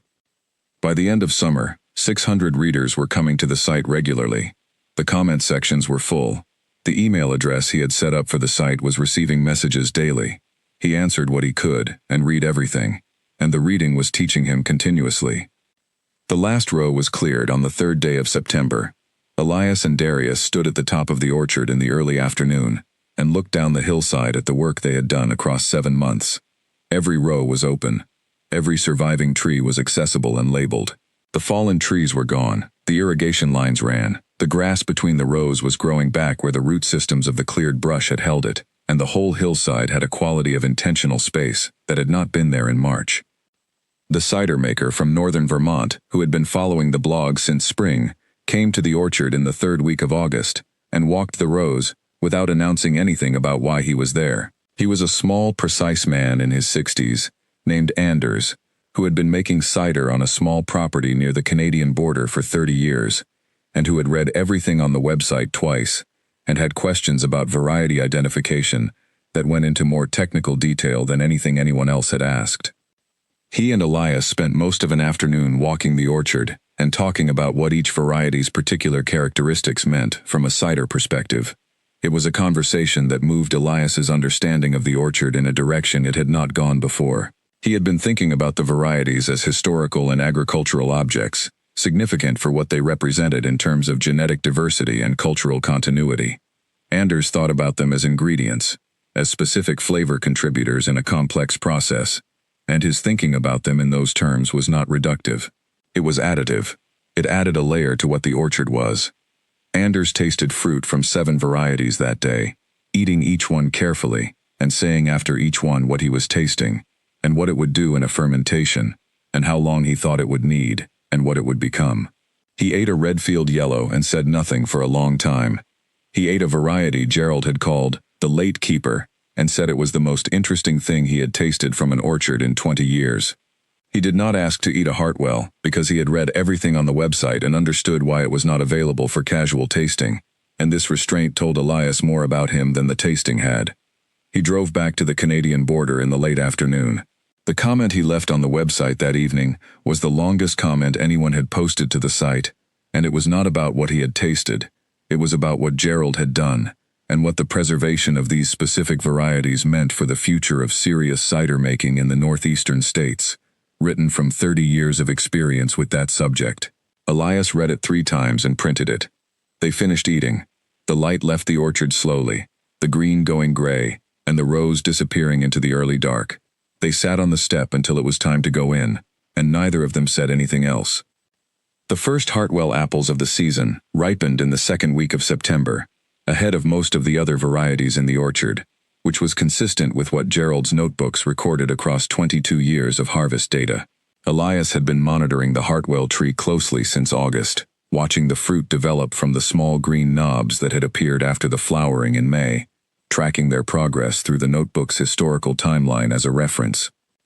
When the first Hartwell was ready, he knew it the way Gerald had described knowing it in the later notebooks. The skin had gone from green-red to to a deep saturated red that was almost the color of dark wine, and when he pressed it gently, the fruit gave the firm but not hard response that Gerald had called its proper resistance. He picked it and held it. It was smaller than a commercial apple, denser than most, and heavier than its size suggested. He and Darius harvested the Hartwell tree together on a Saturday morning. They worked carefully with the old wooden harvest crates from the shed, placing each apple by hand rather than dropping them, keeping the fruit separate by crate and labeling each one. The Hartwell tree carried more fruit per branch than any other tree in the orchard, the result of a long bloom and a favorable summer. They filled 11 crates. When they were finished, Elias took his pocket knife and cut one of the Hartwell apples in half. The smell that came from the cut fruit was immediate and striking, something between apricot and warm spice, with a sweetness beneath it that seemed to come from somewhere deeper than the flesh itself, a resonance more than a scent. He and Darius both went still for a moment, standing in the row with the cut apple between them. He cut a slice and tasted it. The flavor was complex, in a way that asked for attention. There was sweetness and acidity in a balance that neither dominated nor yielded, and behind both of them, something else that he could not name, and that did not remind him of any other apple he had tasted. Gerald had written in the most recent notebook that describing the Hartwell's flavor was an act of reduction, that the fruit was more than what could be put in words, and Elias understood now what he had meant. "That's different," Darius said, after his own slice. "Yes," Elias said. They harvested the rest of the orchard's productive trees over the following 2 weeks.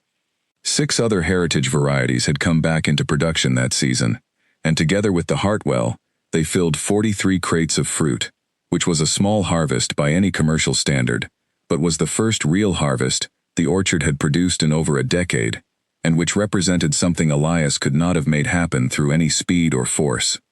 It had happened because the trees had been waiting to be found. Lucy Barrett emailed through the website's contact page in the last week of September. She wrote that she was a food and agriculture writer based in Boston, that she wrote for a national food magazine and for several other publications, that she had been reading the website since June and had followed the Hartwell story from the first entry about it. She said she would like very much to visit the orchard if he was open to it, and that she understood if the timing was not right. He said the timing was fine, and she was welcome. She arrived on a Tuesday morning in the first week of October, in a car that had the identifying marks of a vehicle used for reporting rather than commuting, a parking placard for a hospital lot, a sticker from a farmer's market in the back window, dried mud in the wheel wells from some previous assignment. She was in her late 30s, practical and direct, wearing boots that had been to fields before, and carrying a proper spiral-bound notepad with a pen clipped to the cover, rather than relying only on her phone. She shook Elias's hand, said she was glad to be there, and looked immediately at the orchard. They walked for 2 hours before she asked a question. She walked with him through every row he showed her, reading the tags on the trees he pointed out, listening when he described what he had found and how. She spent time in the large shed looking at Gerald's notebooks, reading several pages slowly, with the focused attention of someone evaluating sources. She read without speaking. Then she looked at Darius, who was working on the fence line at the far end of the property, and watched him work for a moment. She asked Elias about him. She asked about Helen Grady and the dairy farm across the valley. She asked, carefully, about Gerald, what Elias knew about him, what the notebooks revealed about who he had been, what the neighbors had said about him.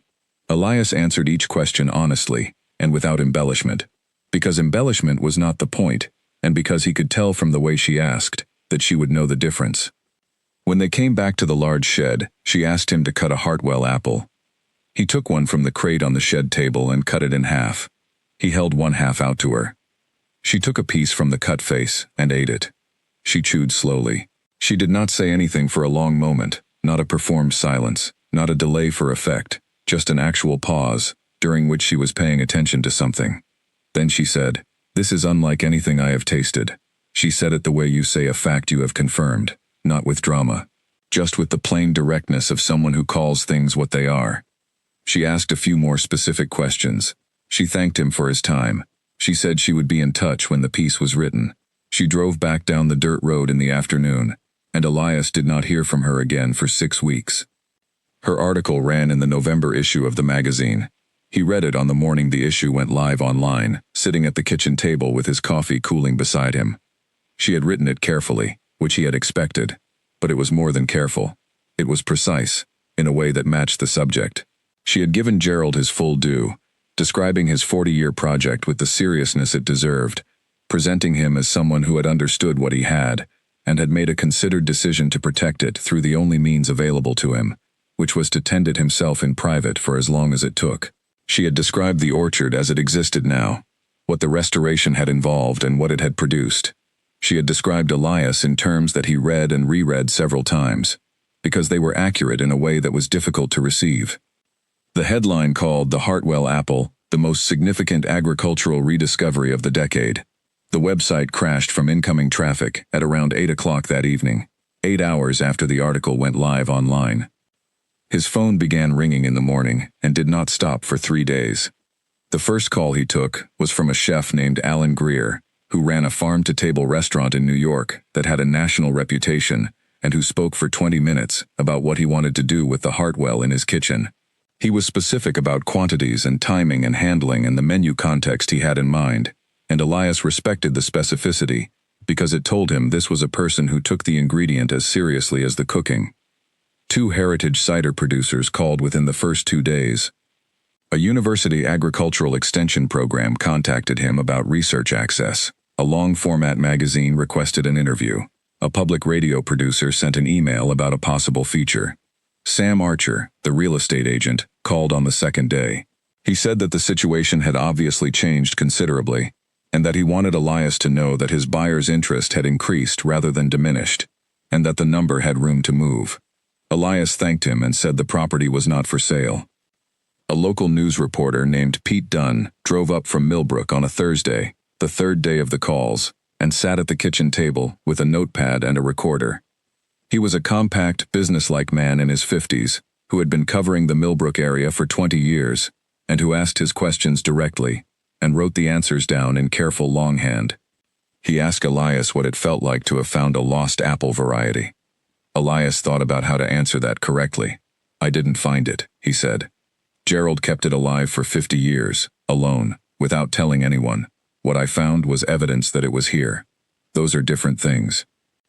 Pete Dunn wrote that down and looked at it, and then looked at Elias. "Why do you think Gerald kept it to himself?" he asked. Elias had been thinking about this since the spring.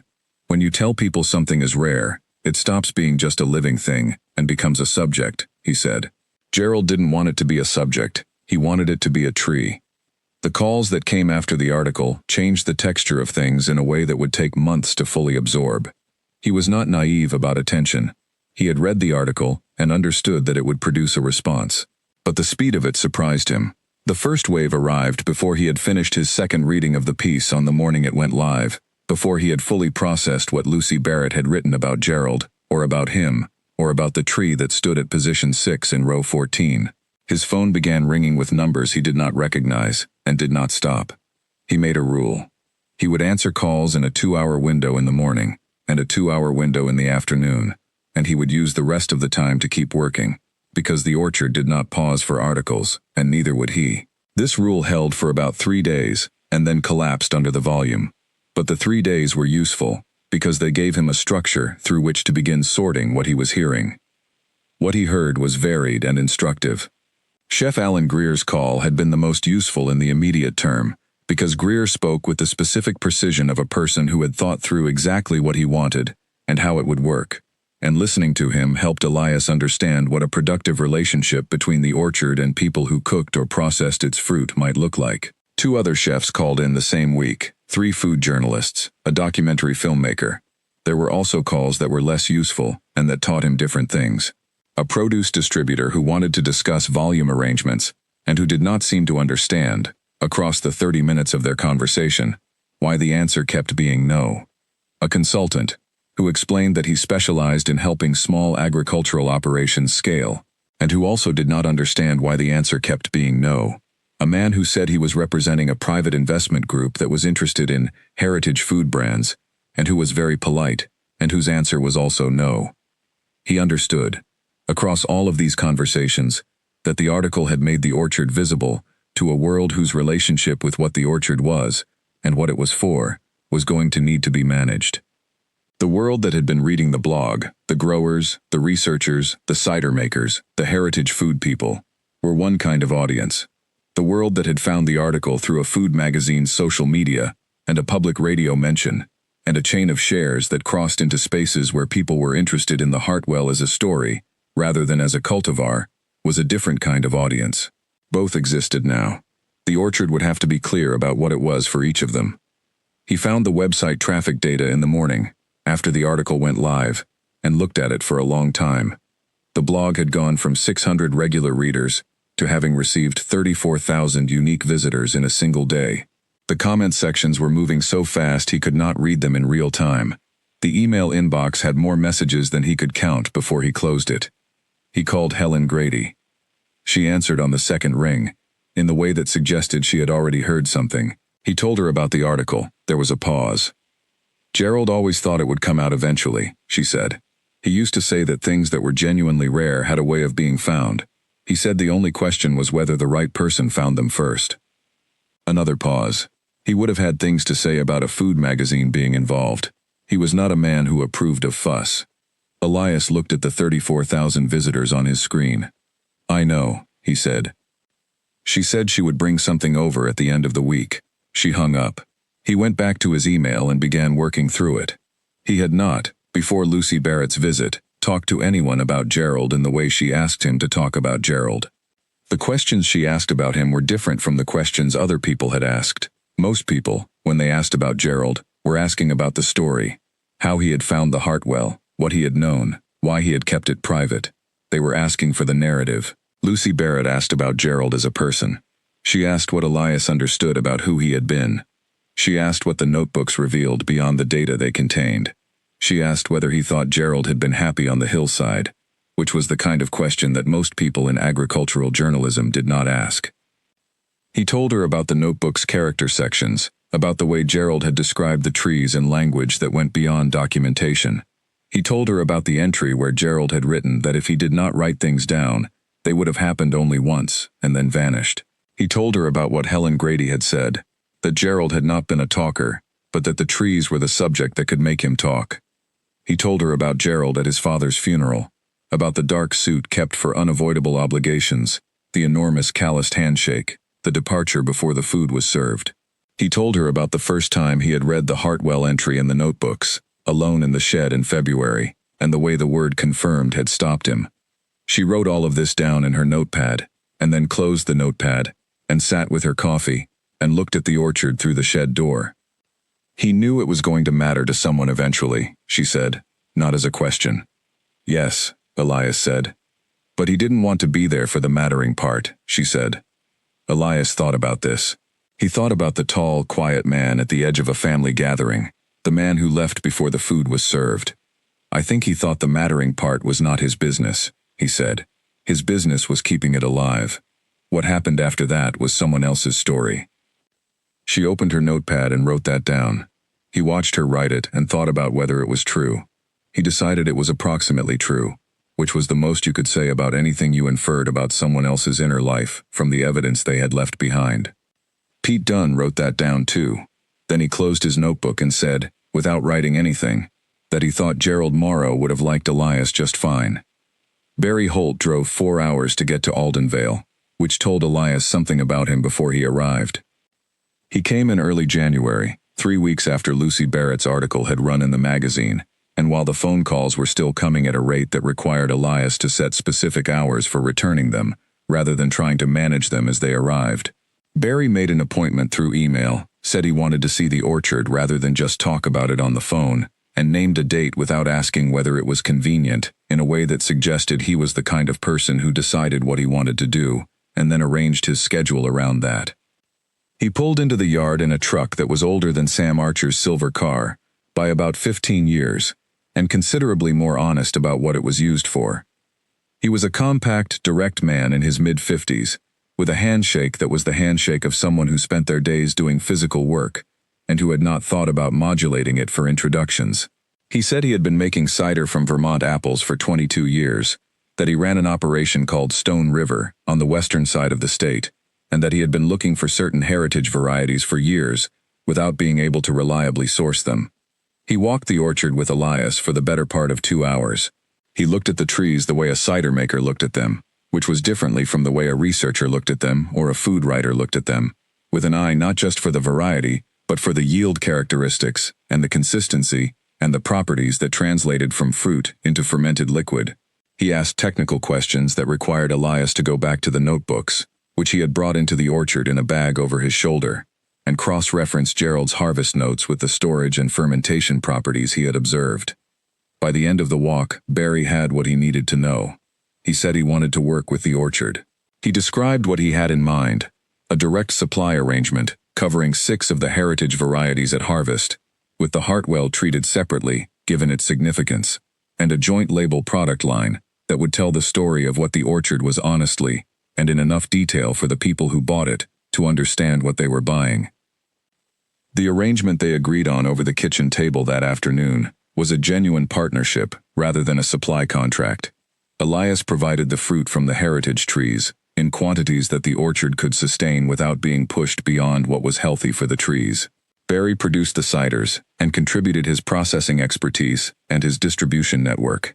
The label would be Morrowstone, and it would appear on a small number of releases per year, each one documented with the variety composition and the harvest date, and a brief note about the tree origins. The first Morrowstone release, produced from 5 heritage varieties from the second autumn's harvest, sold out in 11 days. The Hartwell Summit emerged from the blog community in a way that felt inevitable in retrospect, but had not been planned. The readers who had been gathering in the comments section since spring had been asking, in various forms, whether they might be able to visit the orchard, not as a general public event, but as something specific to the community that had formed around the site. Darius had said, one evening, that they should probably do it, that the people in the comments had been asking long enough and with enough seriousness that not doing it was starting to feel like a failure to respond to something genuine. They organized the first one, over 3 days, in late September of the 3rd year, timed for the harvest and for the moment when the orchard was most fully itself. 37 people came. They drove and flew from 6 different states, and 1 came from Quebec, and they arrived with the particular quality of people who know a subject well, and who had not expected to find this many other people who knew it too. The attendees included heritage fruit growers from New England and the Mid-Atlantic states, 2 academic researchers who studied food system history, a cider historian who was writing a book about pre-Prohibition American fermentation traditions, a journalist from a regional agricultural magazine who came to cover the event and stayed through all 3 days without taking a single note on the first day, simply listening. And there was a woman from New Hampshire named Carol who arrived alone in a small sedan, and who turned out to have been growing heirloom apple varieties in her backyard for 15 years, entirely on her own, documenting them as carefully as she could without access to any expert resources, and who spent the first evening at the shed workbench going through Gerald's notebooks, with an attention so focused that Elias left her there with a lantern and a cup of coffee when he went to bed. The 3 days passed in a rhythm of orchard walks in the mornings, long meals on folding tables in the yard at midday, and conversations in the shed or around the outdoor fire in the evenings that ran later than any of them planned. Elias had not expected the conversations to be what they were. He had expected questions and information sharing, which there was. What he had not expected was the quality of recognition that ran through the gathering, the feeling among people who had been doing careful, solitary work in scattered locations for years, and had suddenly found themselves in the same place, speaking the same particular language. The second Hartwell Summit the following September drew 89 people. Owen and Nathan came in October of the 3rd year, on a Saturday, driving together from Ohio.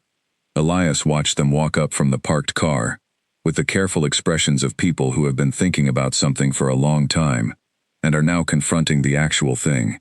They walked the orchard rows for most of an afternoon, Owen asking measured questions, and Nathan saying less than he usually said, both of them looking at the cleared rows, and the labeled trees, and the working irrigation lines with an attention that was different from tourism. Owen walked a long time without saying anything. Near the end of the afternoon, when they were standing at the crest of the hill, looking back down over the orchard and the farmhouse, he said, "I owe you an apology for the things I said at the beginning." He did not elaborate, and did not ask for anything in return. He said it the way he said things he had thought about carefully, simply and directly. Elias nodded. He understood what Owen meant, even without the elaboration, which was that the apology was not for discouraging him from coming, which Owen had done from a reasonable position, and which Elias bore him no ill will for. The apology was for the tone, for the quality of certainty and the discouragement, the assumption that the decision was obviously wrong. Owen had been certain it was obviously wrong, and he had been wrong about that, and this was the first time Owen had acknowledged the possibility out loud. "Thank you," Elias said. Clara came in the second week of November, just before the cold that would settle into the valley for the season. Elias drove down to meet her, and brought her back to the farmhouse, where he had set up the east room with a proper bed and a small wood stove.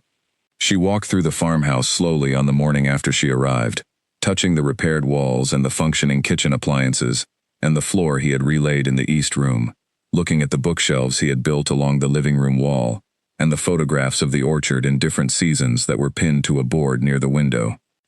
She said very little while she walked through the rooms.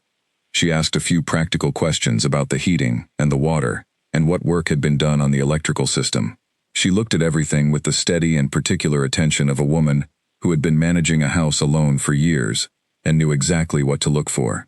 He walked her through the orchard the next morning. She wore the heavy coat she had brought from Ohio, and moved carefully over the uneven ground between the rows, asking the names of varieties as they passed each tree, and listening to his answers with real attention. She asked about the irrigation system, and he explained how it worked.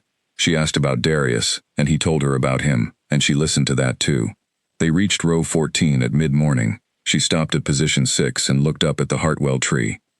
It was November, and the tree had dropped its leaves, standing bare in the cold morning light. Without the leaves, the structure of the tree was fully visible. The enormous trunk, the massive lower branches spreading outward in 4 directions, the complex framework of the upper limbs reaching into the sky. Even stripped of its seasonal covering, it was the most significant-looking tree in the orchard by any measure. It had a presence. Clara reached up and placed her palm flat against the bark. She held it there for a moment, not saying anything, just feeling the bark under her hand. Then she reached up to a low branch and took a small late apple that had been left on the tree past the harvest. There were a few of these, left intentionally for the birds and for the final ripening that came after the first frosts. She bit into it without washing it or cutting it, the way you ate something you were not being careful about. She chewed slowly. She swallowed. She stood looking at the tree with her palm still on the bark. "Your father would have loved this," she said. She said it very quietly, as though she were saying it to herself as much as to Elias, and her voice had something in it that he had not heard before. He could not speak for a moment. He stood beside her at the base of the old Hartwell tree in the November light, and looked at the tree and thought about his father, who had died 6 years ago, and who had never known any of this was here. They stood there together for a while, and then they walked back to the farmhouse for coffee. Dr. Finch had spent the autumn working through the process of distributing scion wood from the Hartwell tree to other preservation orchards. 22 grafts, each prepared from wood, taken from the old tree's healthiest branches, were sent to preservation orchards in 5 states: Vermont, Maine, New York, Massachusetts, and Connecticut. Each receiving orchard was part of the USDA's informal preservation network, managed by growers who had been vetted for their capability and commitment. The grafts would need several years to establish and mature, but when they did, the Hartwell would exist in multiple locations. It would not be lost again. Helen Grady knocked on the farmhouse door, on a cold December afternoon, carrying a pie in both hands. She came in and set it on the kitchen table and looked around the room the way she looked at things, directly and with full attention. The kitchen had furniture now, a proper table, chairs, a rug on the repaired floor, appliances that worked, shelves with things on them. The room was warm. The farmhouse was not beautiful in any designed way, but it was functional and inhabited in the way that places become inhabited when someone has been paying attention to them. Helen looked at the room for a long time. She looked at the photographs on the board near the window, the orchard in winter, in bloom, in summer green, in the harvest colors of September. She looked at Gerald's notebooks on the bookshelf, where Elias had moved them from the shed so they could be in a climate-controlled space. Then she said, without preamble, Gerald would have been pleased. What the summit taught him, more than anything else it taught him, was that the people who came to it had been waiting for it for a long time. Not waiting for this specific event, waiting for something to exist that this event was the first version of. A place where the specific and serious work of heritage apple preservation could be discussed among people who were doing it, without the need to establish common vocabulary from the beginning, or to explain why any of this mattered, or to apologize for the amount of attention one could spend on the question of whether a specific apple cultivar had survived into the present. The 3 days produced conversations that he thought about for months afterward. A discussion in the shed on the second evening, between the cider historian and the main orchardist, about the relationship between documented flavor profiles in 19th century pomological records and the actual flavor of the surviving fruit, turned into a 2-hour examination of how historical documentation shaped present-day understanding of heritage varieties in ways that were sometimes illuminating and sometimes actively misleading. Elias sat at the edge of this conversation and understood, perhaps 60% of it, and found even the 40% he did not fully follow, to be clarifying about what the orchard was part of. The woman named Carol, from New Hampshire, who had been growing heirloom apples in her backyard for 15 years, gave him a piece of paper on the last morning before people began to leave. She had spent much of the 3 days reading, visiting the orchard, and listening to the conversations without saying much herself. On the paper she had written the names of 14 apple varieties she had been growing and documenting, with the notes she had taken on each across the years, and at the bottom she had written, "I don't know if any of these are significant. I've been doing this alone, and I don't know enough to judge. But I thought maybe someone here would." He gave the paper to the Oregon researcher, who read it that afternoon, and came to find Elias, an hour later. She said that 2 of the varieties Carol was growing appeared in records she knew of as potentially undocumented living specimens, and that she wanted to follow up. He went and found Carol, who was packing her car, and brought the researcher to her, and the conversation that followed lasted an hour and a half, and left both of them with expressions that Elias had seen on Dr. Finch's face, in row 14. Owen had said very little during his October visit, which was not like him. Owen was a man who spoke when he had something to say, which was often, and whose silences were therefore more noticeable than the silences of people who were naturally quiet. He walked the orchard rows for the better part of an hour, before he said anything substantive, and when he did, it was not about the orchard. He said he had spent the summer thinking about the conversation they had had on the phone in March of the first year, when Elias had said he was learning what he had before making a plan. Owen said he had spent the summer thinking about what it had felt like to hear that, and about what his response had been, and about what that response revealed. He said he thought his response had revealed a habit of mind that he was not proud of, which was the habit of treating certainty as a virtue, even when the situation was not one that admitted of certainty. Elias said he had not been certain either. He said he had made a decision based on something that was not certainty, and that had turned out to be enough. Owen nodded. He looked at the orchard for a moment. "Yes," he said, "that's exactly what I've been thinking about." Barry Holt, the second time he came to the orchard, brought 3 bottles of the first Morrow Stone release, which had not yet gone on sale. He opened one of them on the farmhouse step in the late afternoon, and poured 2 glasses, and handed one to Elias without ceremony. They drank in the fading October light without saying much, looking at the orchard. The cider was good. It had the particular quality of something that had not been manufactured toward a flavor profile, but had been allowed to become what the ingredients made it, which was a specific and unrepeatable thing. She picked up her empty pie plate and went home. The missing pruning tool had been in the large shed the entire time, which was where everything eventually turned out to be. Elias spent 20 minutes on a cold October morning of the 4th year looking for it in the farmhouse, in the truck, and in the smaller outbuilding, before concluding that it was almost certainly in the large shed, and that he had simply put it down in the wrong place. He went to the large shed.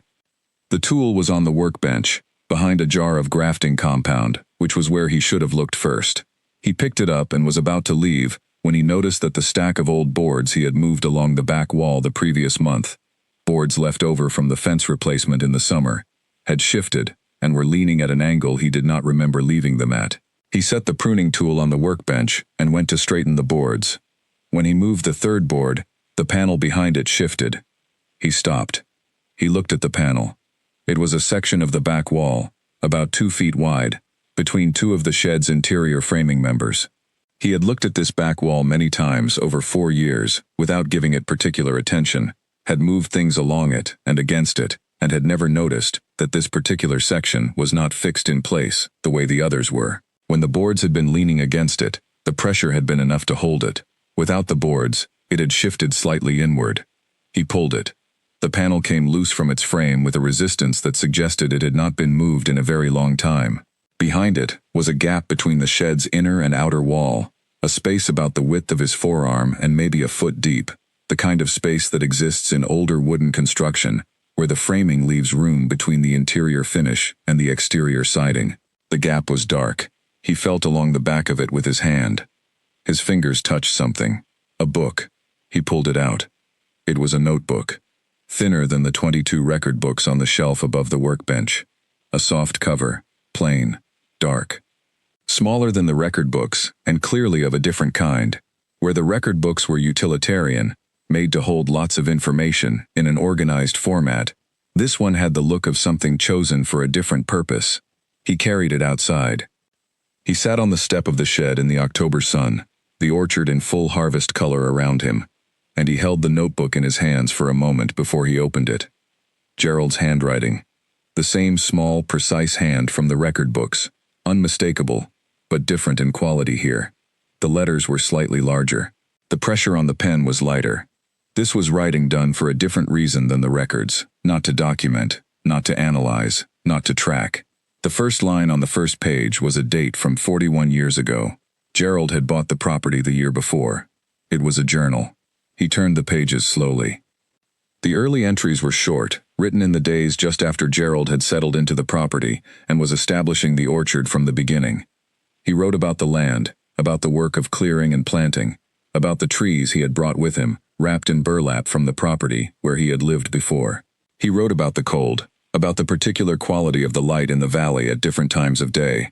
He wrote about being alone, which he did without complaint or self-pity, but also without pretense that it was uncomplicated.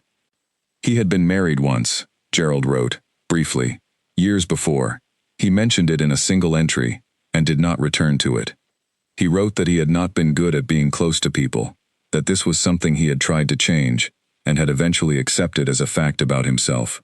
He wrote that the trees were easier than people in certain ways, and harder in others, but that the relationship he had with the orchard over the years was the deepest and most sustained relationship of his life, and that this had cost him things he still sometimes thought about, and had given him things he had not expected when he began. He wrote about the varieties, about why he had chosen the specific trees he had brought with him, and why he had spent the following decades seeking out the ones that could not be found in commercial catalogs or standard collections. He wrote about his belief, which he held with a quiet and serious conviction throughout the journal, that the genetic diversity present in the old cultivars represented something that would matter, and that was being lost at a rate that could not be reversed once enough had been lost. He wrote about this not as an academic position but as a personal one, the position of someone who had watched it happen and had decided to do what one person could do about it. Elias turned the pages at the shed step in the October sun and read Gerald's life. Near the back of the journal, perhaps 40 pages from the end, he found an entry dated 7 years before Gerald's death. It was longer than most of the surrounding entries, written in a hand that was still precise but slightly slower, the writing of someone who is composing rather than transcribing. It began, "I have been thinking about Elias." Elias stopped. He looked up at the orchard. The rows were heavy with harvest, the trees in their full October color, the morning light moving through the leaves. He looked back at the page. Gerald wrote about the family. He had always been at a distance from most of them, which he acknowledged without defensiveness. He had attended the significant events when attendance was unavoidable, and had otherwise maintained the distance that suited his life. He wrote about Elias's father, Raymond, with a warmth that was surprising in the context of the journal's generally contained tone. He wrote that Raymond had been the only member of the family he had consistently liked, that Raymond had the quality of paying genuine attention to the person in front of him, which Gerald valued because it was uncommon. He wrote about Raymond's funeral. He had attended it, he wrote, because not attending had been unthinkable. He had stood in the receiving room and shaken the hands of the family and had watched, from a distance that was natural to him and which he understood as both a limitation and a habit, the way the family managed grief. He had watched Elias specifically. He wrote that Elias had been carrying more than his share of the weight that day, managing the logistics, and the family's needs with a quietness that did not draw attention to itself, and that watching him do this had produced in Gerald a thought that he had not known what to do with at the time. He wrote about learning of the business failure from Clara's letters. Clara had been writing him letters for years, occasional and brief, maintaining the connection at a distance that suited both of them. When she wrote about what had happened with the landscaping company, and then what had followed, Gerald had read the letters carefully. He wrote that he had felt what he called helpless frustration, the frustration of being too far away, and too old, and too private to be useful in any direct way, but that he had also felt something else, something that was harder to name, a recognition that he was reading about a person who had been broken open by events, and who was going to have to find out whether that breaking was the end of something, or the beginning of something. He wrote that he had spent 3 years thinking about the orchard after that, about what it was, and what would happen to it when he was gone, and who, among the people connected to him, might understand why it had mattered. He wrote about revising his will. The first revision had been to ensure that every other family member would be offered the property before Elias, not because Elias was last in order of relation, but because Gerald had arranged it deliberately. He had wanted Elias to receive the offer only after everyone else had turned it away. He had wanted Elias to be the person who chose the land, not the person who received it, because no one else wanted it. He had also wanted Elias to know, at the moment of choosing, that the land had been declined by 11 others, because he believed that this knowledge would do something specific to the choosing. It would make it a decision made with full information about what the decision was. The second revision had been to add a specific instruction to the law firm about the order of contact, to make certain that Elias would be last on the list. He had not told anyone. Elias sat with the journal in his lap and looked at the orchard for a long time. The last substantive entry was dated 4 months before Gerald's death. The handwriting was less controlled than in earlier entries, the letters slightly uneven, in ways that told their own story. The entry was brief. It read, "I am not leaving the orchard to Elias because no one else wanted it. I arranged things that way deliberately, to make certain the decision would reach him after everyone else had chosen otherwise. I am leaving it to him because I believe he will understand why the trees matter, not for what they produce, or what they can be sold for, or what attention they might eventually bring, for what they are. Some living things require a person who has been broken open a little to see them clearly. Not destroyed, just opened enough. I have watched this young man from a distance for many years, and I believe he is that person. I hope I have not misjudged him. I do not think I have. I believe he will find here what I found, and I believe that it will be enough." Elias sat on the step of the shed for a long time after he finished reading. The orchard around him was fully in its 4th October, the trees standing in their rows with the weight of a good harvest, the light moving through the leaves at the low angle of autumn in a Vermont valley. The air smelled of ripe fruit and wood smoke, and the particular cold that came with October mornings in the north. From somewhere in the middle rows, he could hear the sound of Darius working, the clean sound of pruning shears, and the occasional light thud of a cut branch landing on the ground. He thought about Cedar Falls, about the room above Frank Doyle's hardware store, and the certified letter in Frank's hands, and the 11 people who had been asked before him. He thought about the drive north, through 3 states, the hills rising as Vermont announced itself, the smell of pine through the cracked window of the truck. He thought about the first night on the farmhouse floor, with a fire barely holding against the cold, not afraid, which had surprised him. He thought about his mother's hand flat against the Hartwell tree's bark, and the apple she had eaten without thinking, and what she had said. He thought about a tall, quiet man with enormous calloused hands who had worked a hillside in northern Vermont for 60 years, and had kept a secret that mattered, and had trusted it, finally, to a name at the end of a list. He stood up. He put the journal carefully in the inside pocket of his jacket, pressing it close against his chest. He picked up the pruning shears from the bench where he had set them. He pulled on his work gloves. He walked into the orchard. The morning light was in the leaves, moving as the breeze moved through the rows. He walked between the trees he knew now by name and by the particular quality of their bark and branch structure and fruit. Trees that Gerald had known for decades before him. Trees that had been waiting on this hillside through 11 years of silence and 1 hard winter of recovery and 3 years of return. From inside the 4th row, Darius looked up when he heard Elias coming through the rows. "Find what you were looking for?" he asked. "Yes," Elias said. He settled the gloves on his hands. "Good. Darius said, and turned back to his work. They worked together through the rest of the morning, moving row by row up the hillside through the old trees, the October light traveling with them as the sun moved, the valley below the property filling with the gold of the season. The sound of the orchard around them was the sound of careful work, the clean cut of good shears through live wood, the soft impact of pruned branches on the ground, the occasional exchange between them, short and specific, the kind of talk that happens between people who have worked beside each other long enough to communicate without effort. The trees stood in their rows above and below and beside them, carrying their fruit in the October light, rooted and enormous and alive. What had changed Elias Morrow was not the tree. It was not the confirmation call from the Cornell genetics lab, or the article in the magazine, or the attention that had followed, or the partnerships, or the people who came each September to stand in the rows and speak about things they cared about. Those things had followed what changed him, and they were real, and he was glad of every one of them. What changed him was a sentence written by a quiet man with enormous hands, in a notebook hidden behind a loose board in a cold Vermont shed, intended for no one and written for one person. Some living things require a person who has been broken open a little to see them clearly. He had been that person. He had not known it until someone who had watched carefully and said nothing had told him so, from a distance, in a letter he had not been able to read until the right time. And in being told, in understanding that someone had seen him clearly when he could not see himself, he had learned the one thing he had spent the previous 2 years failing to learn. He read the journal slowly, in a way that he had not read anything in years, going back when he did not feel he had understood something and reading it again, not because the language was difficult, but because the meaning required time to settle. Gerald had written about the valley in winter, the particular silence of it, the way the cold changed the quality of sound so that small things became audible, the settling of the farmhouse walls at night, the specific sound a specific tree made in a specific kind of wind. He had written about these sensory experiences not as observations in the scientific sense, but as a record of his attention, evidence that he had been present for them in a way that constituted something.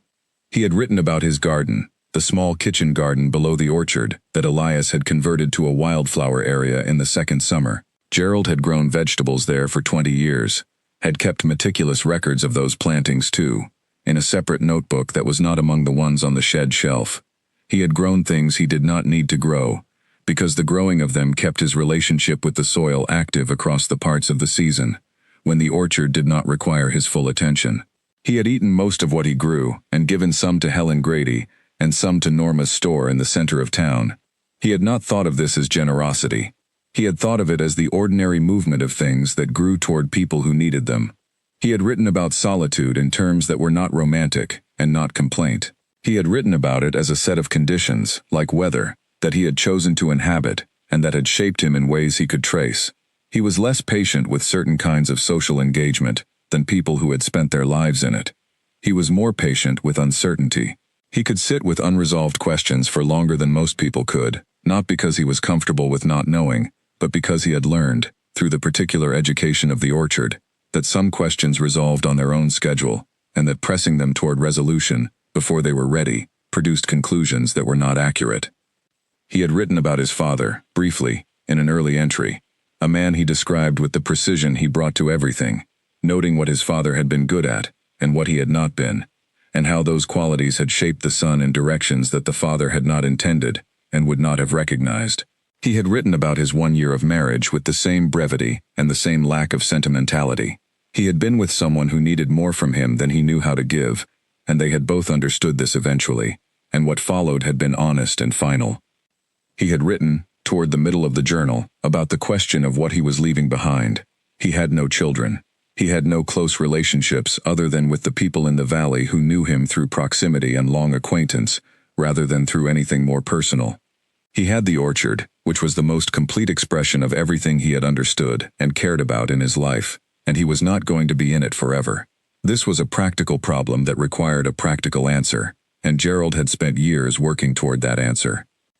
The page Elias had found about himself, the entry from 7 years ago, was longer than most of what surrounded it. Gerald had spent more words on this than on almost anything else in the journal. He had written about watching Elias at the funeral, and seeing something that he could not name at the time, and had kept returning to over the years. He called it a quality of carriage, the way Elias had moved through a hard day, with a kind of upright steadiness that was not performing strength, but was simply the thing that happened when you were bearing something and keeping going anyway. He had watched this from a distance, as he watched everything, and he had thought, that person knows something about staying. He wrote that what he had read in Clara's letters about the business failure had not changed his view, but had confirmed it. He wrote that failure of the right kind was not the opposite of what he had seen in Elias at the funeral. It was continuous with it.